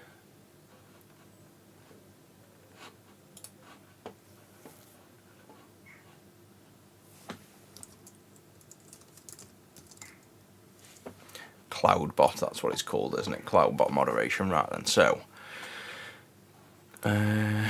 word protection, restrict words, that's on. Oh, it's turned itself back on. Right, I've turned off the long message warning thing now. Yeah, I definitely turned that off, so I don't know why it's kicked back in. So that's now back off, so we shouldn't get the bot telling people off for typing messages now. Right, these are going to get a bit tricky to cut in. Well, let's see, I think these are all ones, aren't they? 1, 1, and 1. So the 3 in a line are ones. So let's see if we can get into there.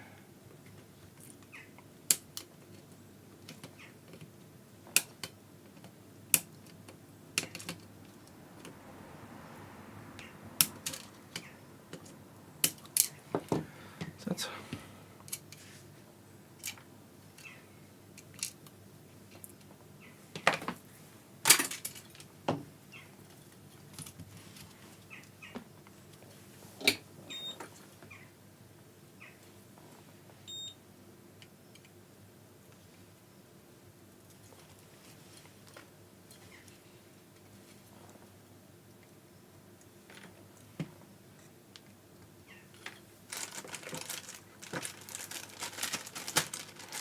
I think as well, if you're not used to doing recaps, then putting ceramics on is actually a much safer option as well for people that aren't used to it, because there's far less risk of like pulling holes when you're removing caps and things. So it's, even though it's also better for the quality of the filtration and the job of the cap, it's actually, I think ceramics are actually easier to install as well.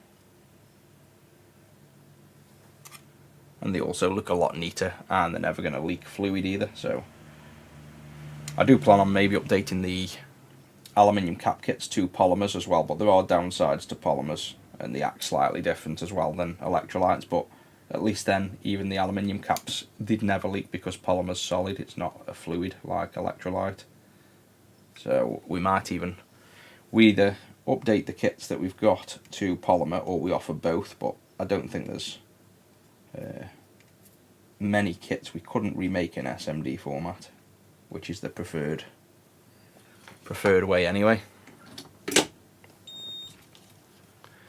Right, so we've got these now. We've got a 10, another one, another one, another one, and right. So all of them are ones except this one here. So if we did this one first, the 10, then we know everything else is ones.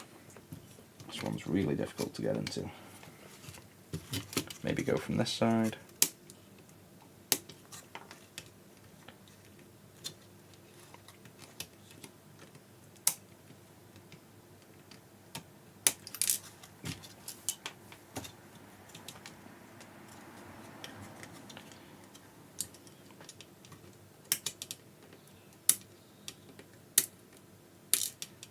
This is where it'd be good to have like really thin long nose pliers or something like well, not pliers, cutters. I wonder if they do something like that, like a really, you know, imagine how long nose pliers are nice and thin, like long nose cutters. That'd be quite cool.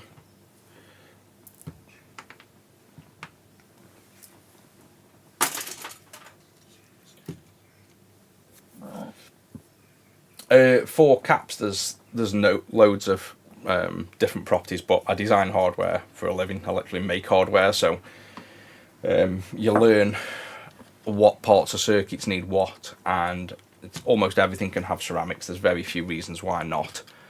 There's one issue is if you have, you can even replace them for, say, bulk capacitance. So say you have the DC jack coming in here, and you had, like, say, a 470 or even a 2000 microfarad cap, you could still just stack 10 or 20 ceramics on top of each other, 100 microfarad.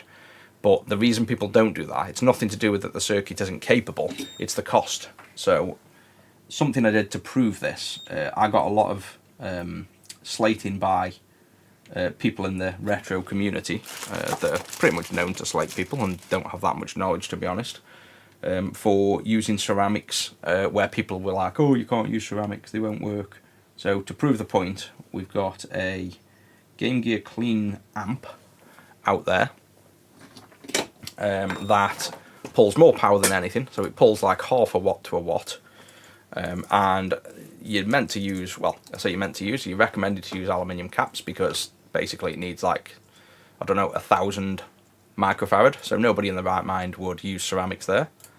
So on the, let's see if I can find it for you, on the standard Clean amp, just to prove that this is completely viable, it cost way more money, we have a ton of 100 microfarad caps all in a row, and I just put power just to prove the point that this amp works just the same, it just costs a lot more.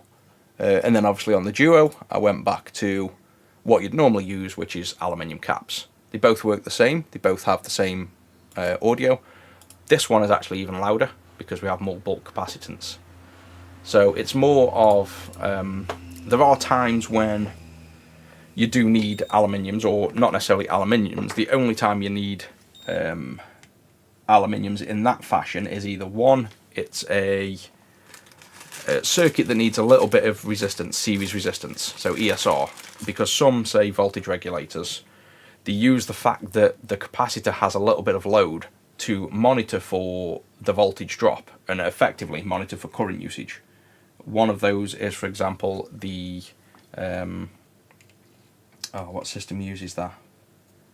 There's one system that comes to mind that needs that ESR. I can't really think, but it's normally like LDO regulators. They need that little bit of detection. So that's where you'd need, not necessarily even need the electrolytic side of it, the polarized side, because again, that instance, it's not even the fact it's polarized.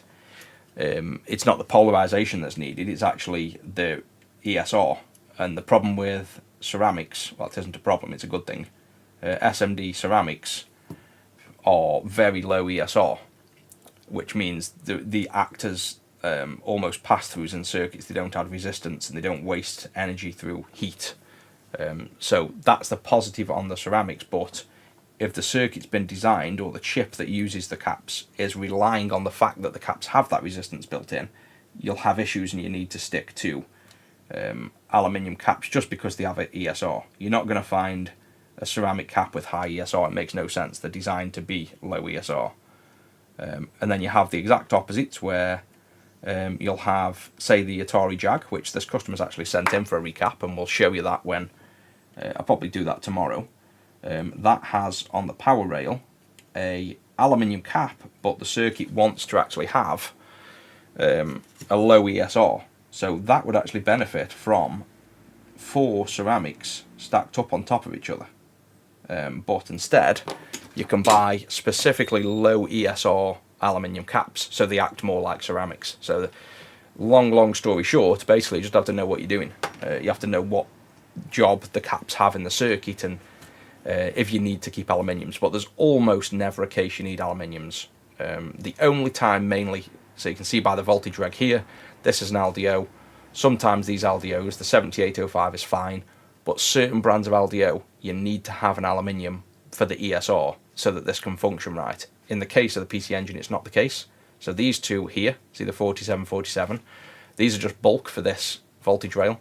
So you've got one on the input there, and you've got one on, no doubt, the output here that will go underneath and connect back to, so it connects back to there. So these are input and output bulk caps. So instead of 47s here, for example, we'll put hundreds because the higher the better in terms of smoothing. And ceramics can have slightly lower capacity unless you increase the voltage. But yeah, there's a lot that goes into picking caps. Just because I swap them out doesn't mean I'm just blindly swapping stuff. I think that's what people just presume online when I didn't use to talk about the business. I didn't really have a YouTube channel. People presumed I just didn't know what I was on about because I just blindly went ahead and did stuff without explaining. So people were like, oh, you can't swap them caps, and they didn't realise I actually know what I'm doing, and it's not, it's not my first rodeo. This is the retro business. I've always said is the pleasure business. It's the easiest thing I've ever done in terms of hardware, software, business. It's an easy business for me. It's enjoyable. That's why I do it.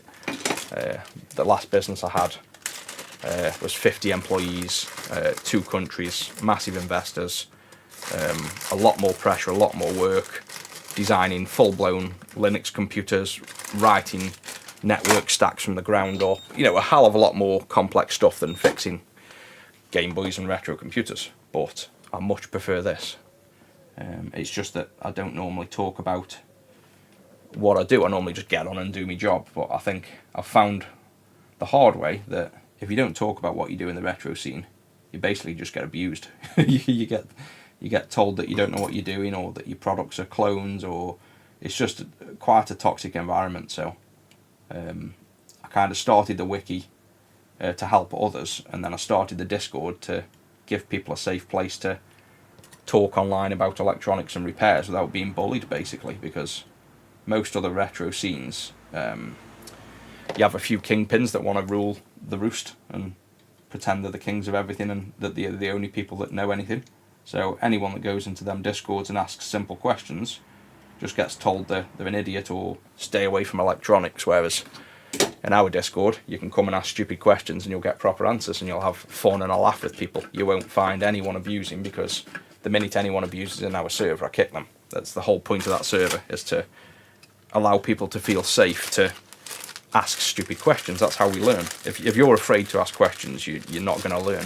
And unfortunately, that's what the internet pretty much is. You ask something and it's full of a bunch of smart arses that some of them know what they're on about, but most of them just abuse the fact and just want to, make out they're the kings, basically. So.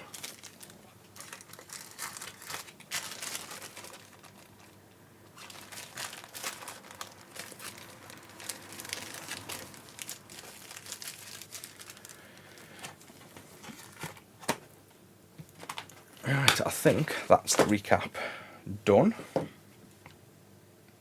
Yep, so all of those, that's everything done. So as long as we didn't make any mistakes, this should be fine. So let's see, we've got to put the heat shield back on, we can't do much without that.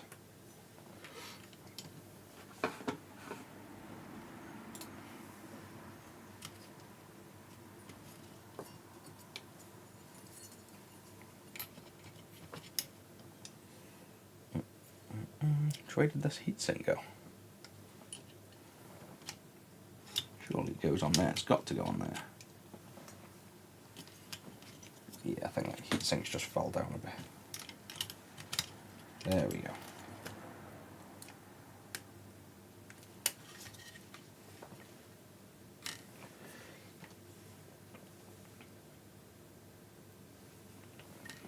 Yeah, that's the other thing you can do by mistake as well as if you're doing the aluminium caps, you can install them. Zach did it by mistake on a Neo Geo recapped, and they've got tons of caps. And the problem with the Neo Geo is the symbols on the board are typically a white line for negative, because the caps themselves, even though I've binned them all, the aluminium caps normally have a white line where negative is. On the Neo Geo AES, they put a white line on the PCB, but it's actually positive, so it just kind of plodded through with a full recap, and just literally didn't notice that the caps were all on backwards, so we had to recap the whole board. But then you'll never make that mistake again, because obviously once you make that mistake and you've recapped an entire system, you're certainly not going to do that again. But I get why, because it's easy to follow. Plus then things like tantalum caps, the line on them caps actually indicates positive, as opposed every other cap known to man, the line indicates the cathode, the negative. So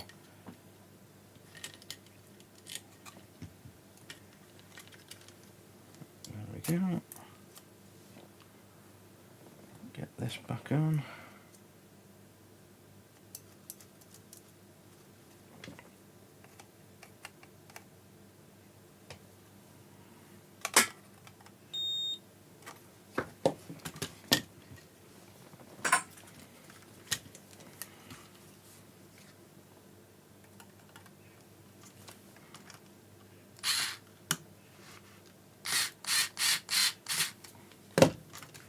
It's a lazy way to do it if you can't be bothered get a spanner or a socket out. Right, so that's that on. I don't think anything's going to be wrong, so I'm just going to build this back up anyway. I highly doubt anything's gone wrong, but famous last words. Goes back in there. Now this goes into there.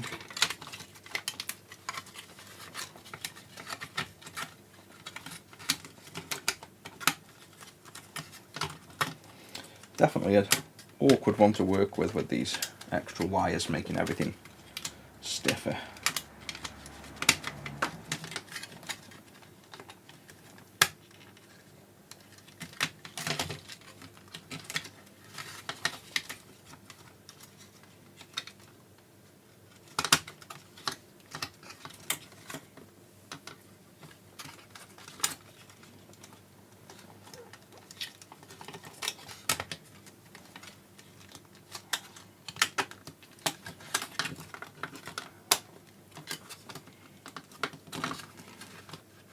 I think I'm in place. There we go.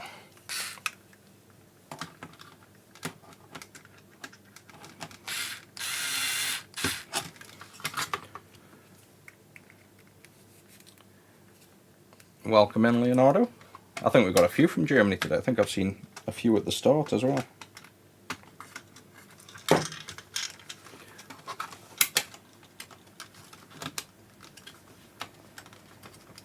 I think this reassembly is more difficult than the entire recap.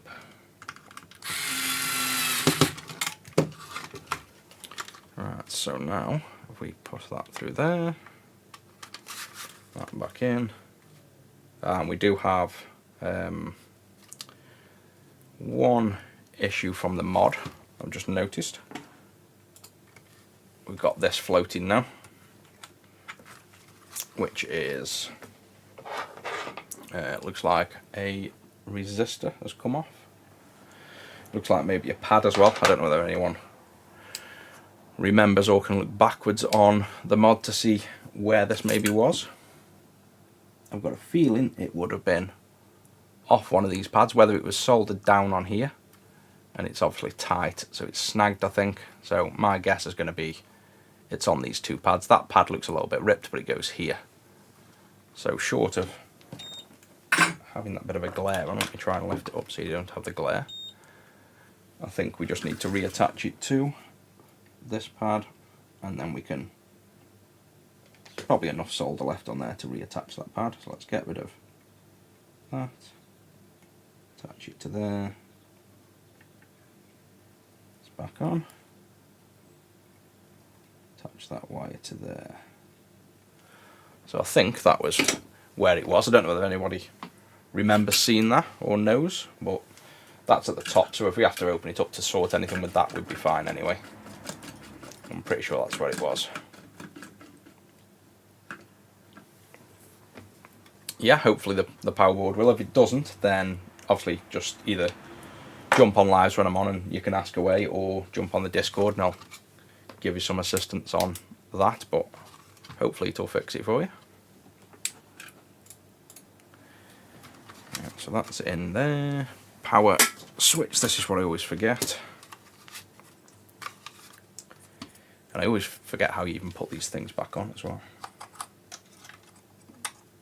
I think it's there. That was easy, first time.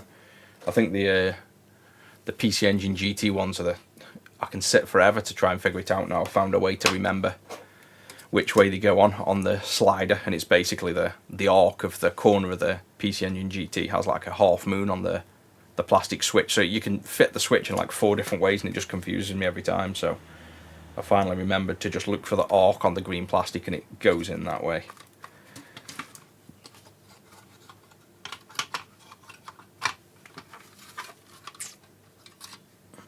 Put that on the right way would help. Right, so without putting the screws back in for now. Oh yeah, cart converter.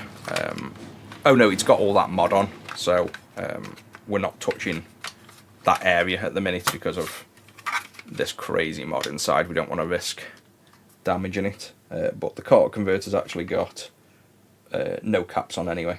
The caps on this one are,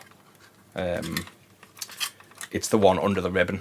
There's one cap down here that's just the bolt cap for this ribbon. It's on the actual motherboard, so there's no caps to recap on the cart connector, luckily.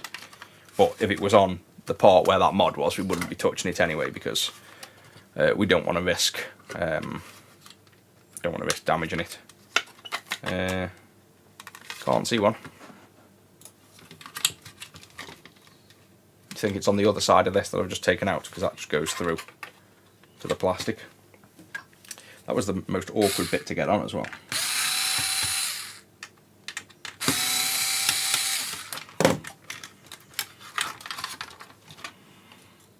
Ah, yeah, so there is. Little baby one sneaking there.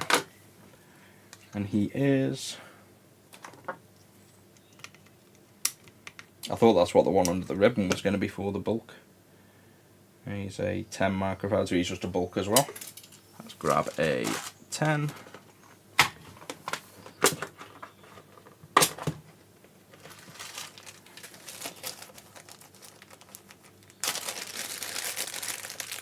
Oh, I think the PC Engines are... I loved the PC Engines till I got into the Neo Geos. And it's like, I don't know, the PC Engines are like Sega in my eyes. They've got more family-friendly games, I'd say, in a sense, like as in more enjoyable games. And the Neo Geo has just got more professional arcade-level games. So I kind of go between the two. I feel like the PC Engines are like I say, the more fun games and more of them, and more adventure games and stuff, whereas, you know, like longer engaging games, whereas the Neo Geo is more about short-term difficult games, hence why it was obviously related around arcades, because your arcade you want to lose and pay more money. But I think I like them both, but I've kind of got more into the Neo Geo at the minute, even though I think the PC Engine's probably got a much broader library and probably a lot more I could enjoy on them.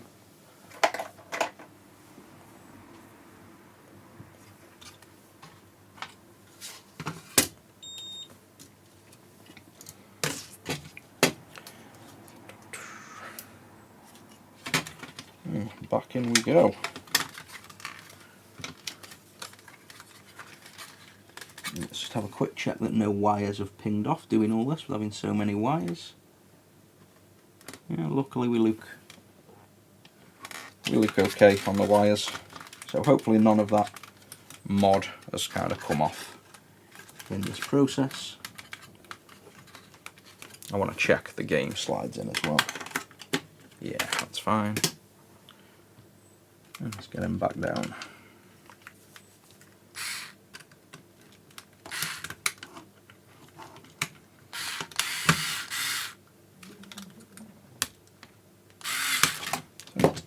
Right then, where's the other one?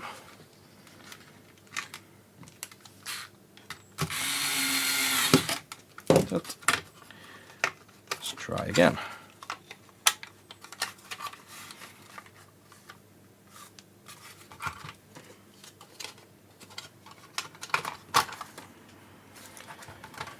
Yeah, might as well put the screws in. Let's go for the full build, because if there's a problem, we test it now, then we put the screws in, then there's a problem, we'll miss it.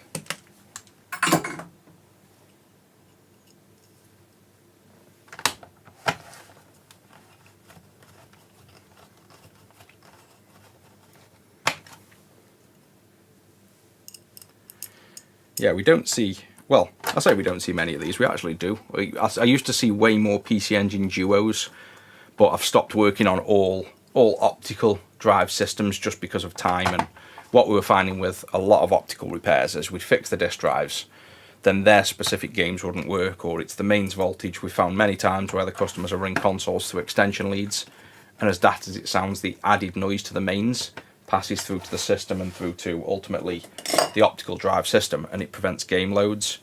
So to just be a lot of the time you'd have unhappy customers because they paid for work, you get the optical drives working, and then it still doesn't work for them. We used to see PC Engine duos, but like I say, I don't work on them now, so we don't see that many just PC Engines, because I think the duos are more popular.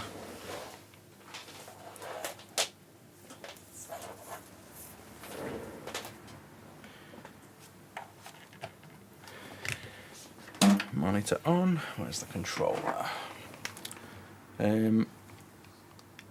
Yeah, once this works, we'll actually try and pass it through the HDMI so you can see on screen, and then we'll have a quick go of R-Type. There we go.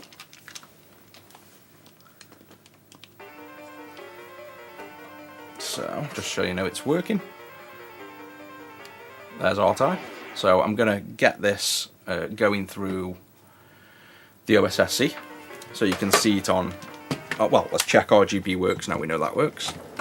I don't think the RGB is going to work, to be honest, still, because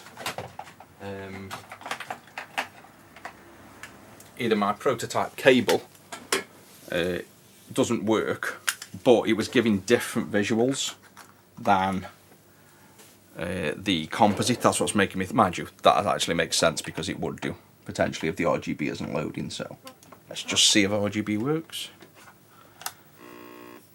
Oh, well, yes and no. This is probably because this is my specific cable. So this is obviously a prototype for the clean RGB, which we might use different pinouts than the standard output. So it's not really working because it's wired wrong. So obviously it looks like we've got audio wired where colour is, but this is obviously, this isn't something that's just off the shelf and meant to plug in. It's designed for potentially an RGB modded one.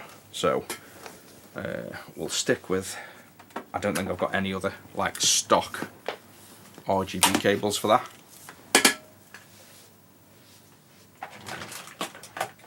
Can we nick this actually? Micro USB. Right. I might be able, just for the stream, to nick. Actually, this is not a bad idea for composite. Just using a, I'm not a massive fan of the retro tinks because they don't work as well as OSSCs, but for this purpose it's probably going to work good. If I can just about get that over, get that in, and now put the composite back in,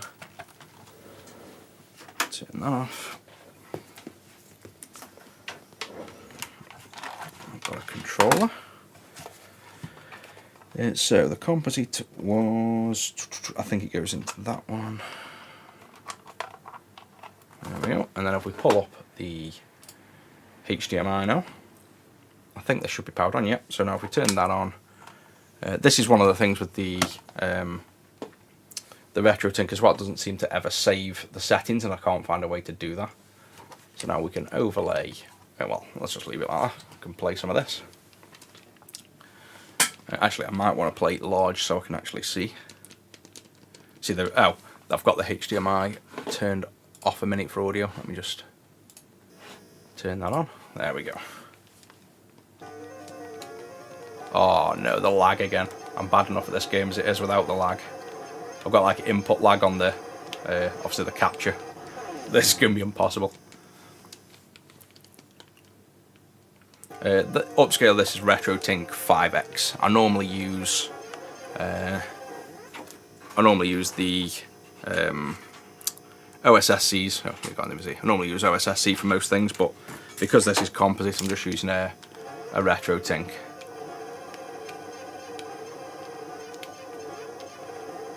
Yeah, I think on this I've only ever got to like level 2 or 3. But I'm not even going to get to that with this input lag is mad. It's like, I don't know, let me try and figure out roughly how much input lag there is.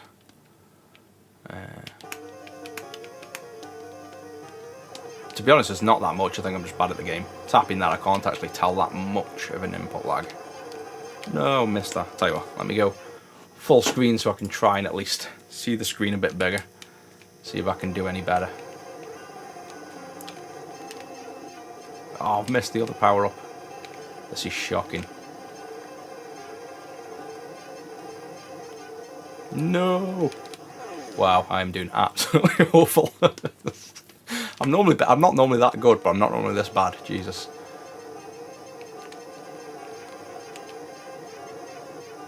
Come on, yes, that's better. This is how I normally play. Ooh, ah, no.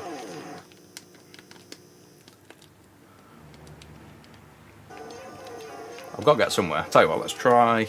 Oh, I've got turbo on as well, haven't I? That's why. I know how I normally do this. I don't normally. Let me turn turbo off. So these controllers, obviously they've got like the turbo. I've got a turbo one, so turbo was on. So what I normally do on this. Ooh, continue. Oh no, where's it gone? Gone into PC. There we go. Normally charge like this and do one blast. I knew there was something different about the gameplay I normally do. That's it.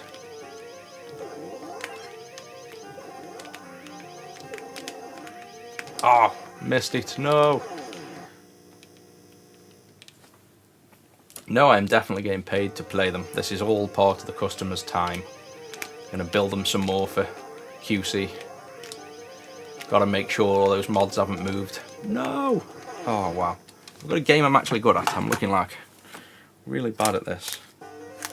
Space Invaders. No, I'm worse at Space Invaders. Let's stick to R-Type. The good thing with R-Type is though I'm pretty sure it's almost the exact same positions of everything that, you know, it's all programmed in, so if you got used to a certain technique, then you can progress through the level by just learning the level. That's what I was doing before, but I only got to I pretty much only got up to like level 3 on this. I think I never got past that, but I remember this is what the technique definitely was. Hit the head of that one, hit the head of that one, blast through to get there, grab that quick and come back, and then this is where it gets difficult now. Because that one appears, that's what it does.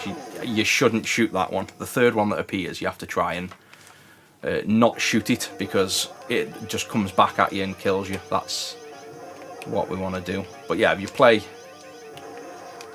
the game consistently in the same way, and then this is the one you don't shoot. Oh, that's why they put that in front of you, don't you? And then you go for shoot the power up and you end up hitting yourself. There we go, we're through that bit. This game is crazy difficult though. Like for considering level 1, this is absolutely crazy how hard it is. One hit and you're dead.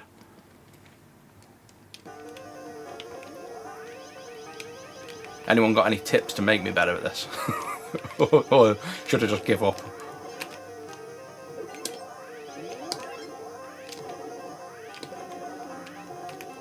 Yes, got that before. I think the key is going to be getting these power-ups, to be honest. Oh, this is where these things are impossible. When they fly in, it's really hard.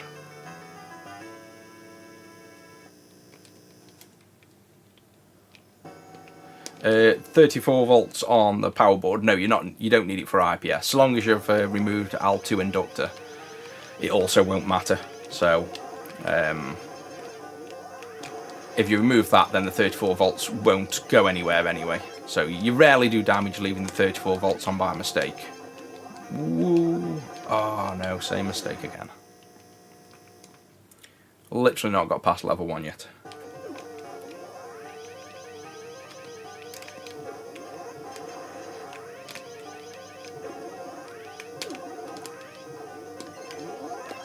I mean, there is the slight delay as well. I suppose in a game like this, that slight input lag is going to make a difference. Right, these... No, that one's going to get me now. I know for a fact he is. Ooh, how the hell did I survive that? There we go, now we're going to get somewhere. Because now we've got a bit of protection from being hit. Go on, yes. Yes, there we go, we're getting somewhere. Oh no! The cat. Oh. Yeah, it's all about them power-ups. If you can get them power-ups, you can survive, but you need them. That vertical power-up is definitely what we need. No, missed the first one. Okay, let's just go to rapid fire in this one. Let's go for a different tactic, because I'm screwed without that power-up. Oh no. Oh, we've got the little ship.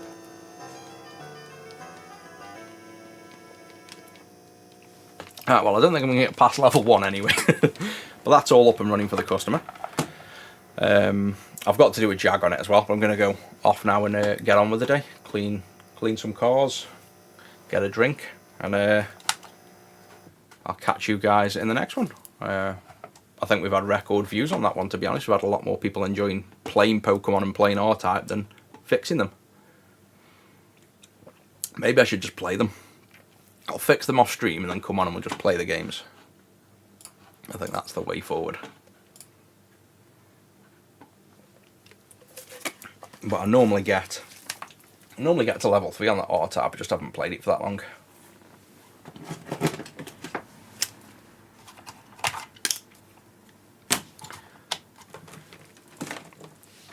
And then I'm gonna set one of these up over here, to be honest, this retro tint, because that is useful for composite. And I think we'll definitely start playing some more. I think, what do we think about fixing the consoles, and then whenever I've fixed a console, we just have a play for the 15 minutes, because I normally do that off stream. I normally do the QC off stream, but it seems like a lot of you enjoy, obviously, watching the gameplay, so it might be a nice little time to catch up on the chat and, like, you know, play the consoles when we fix them, as almost a standard thing when we do a repair.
And guys, I'll see you maybe tomorrow.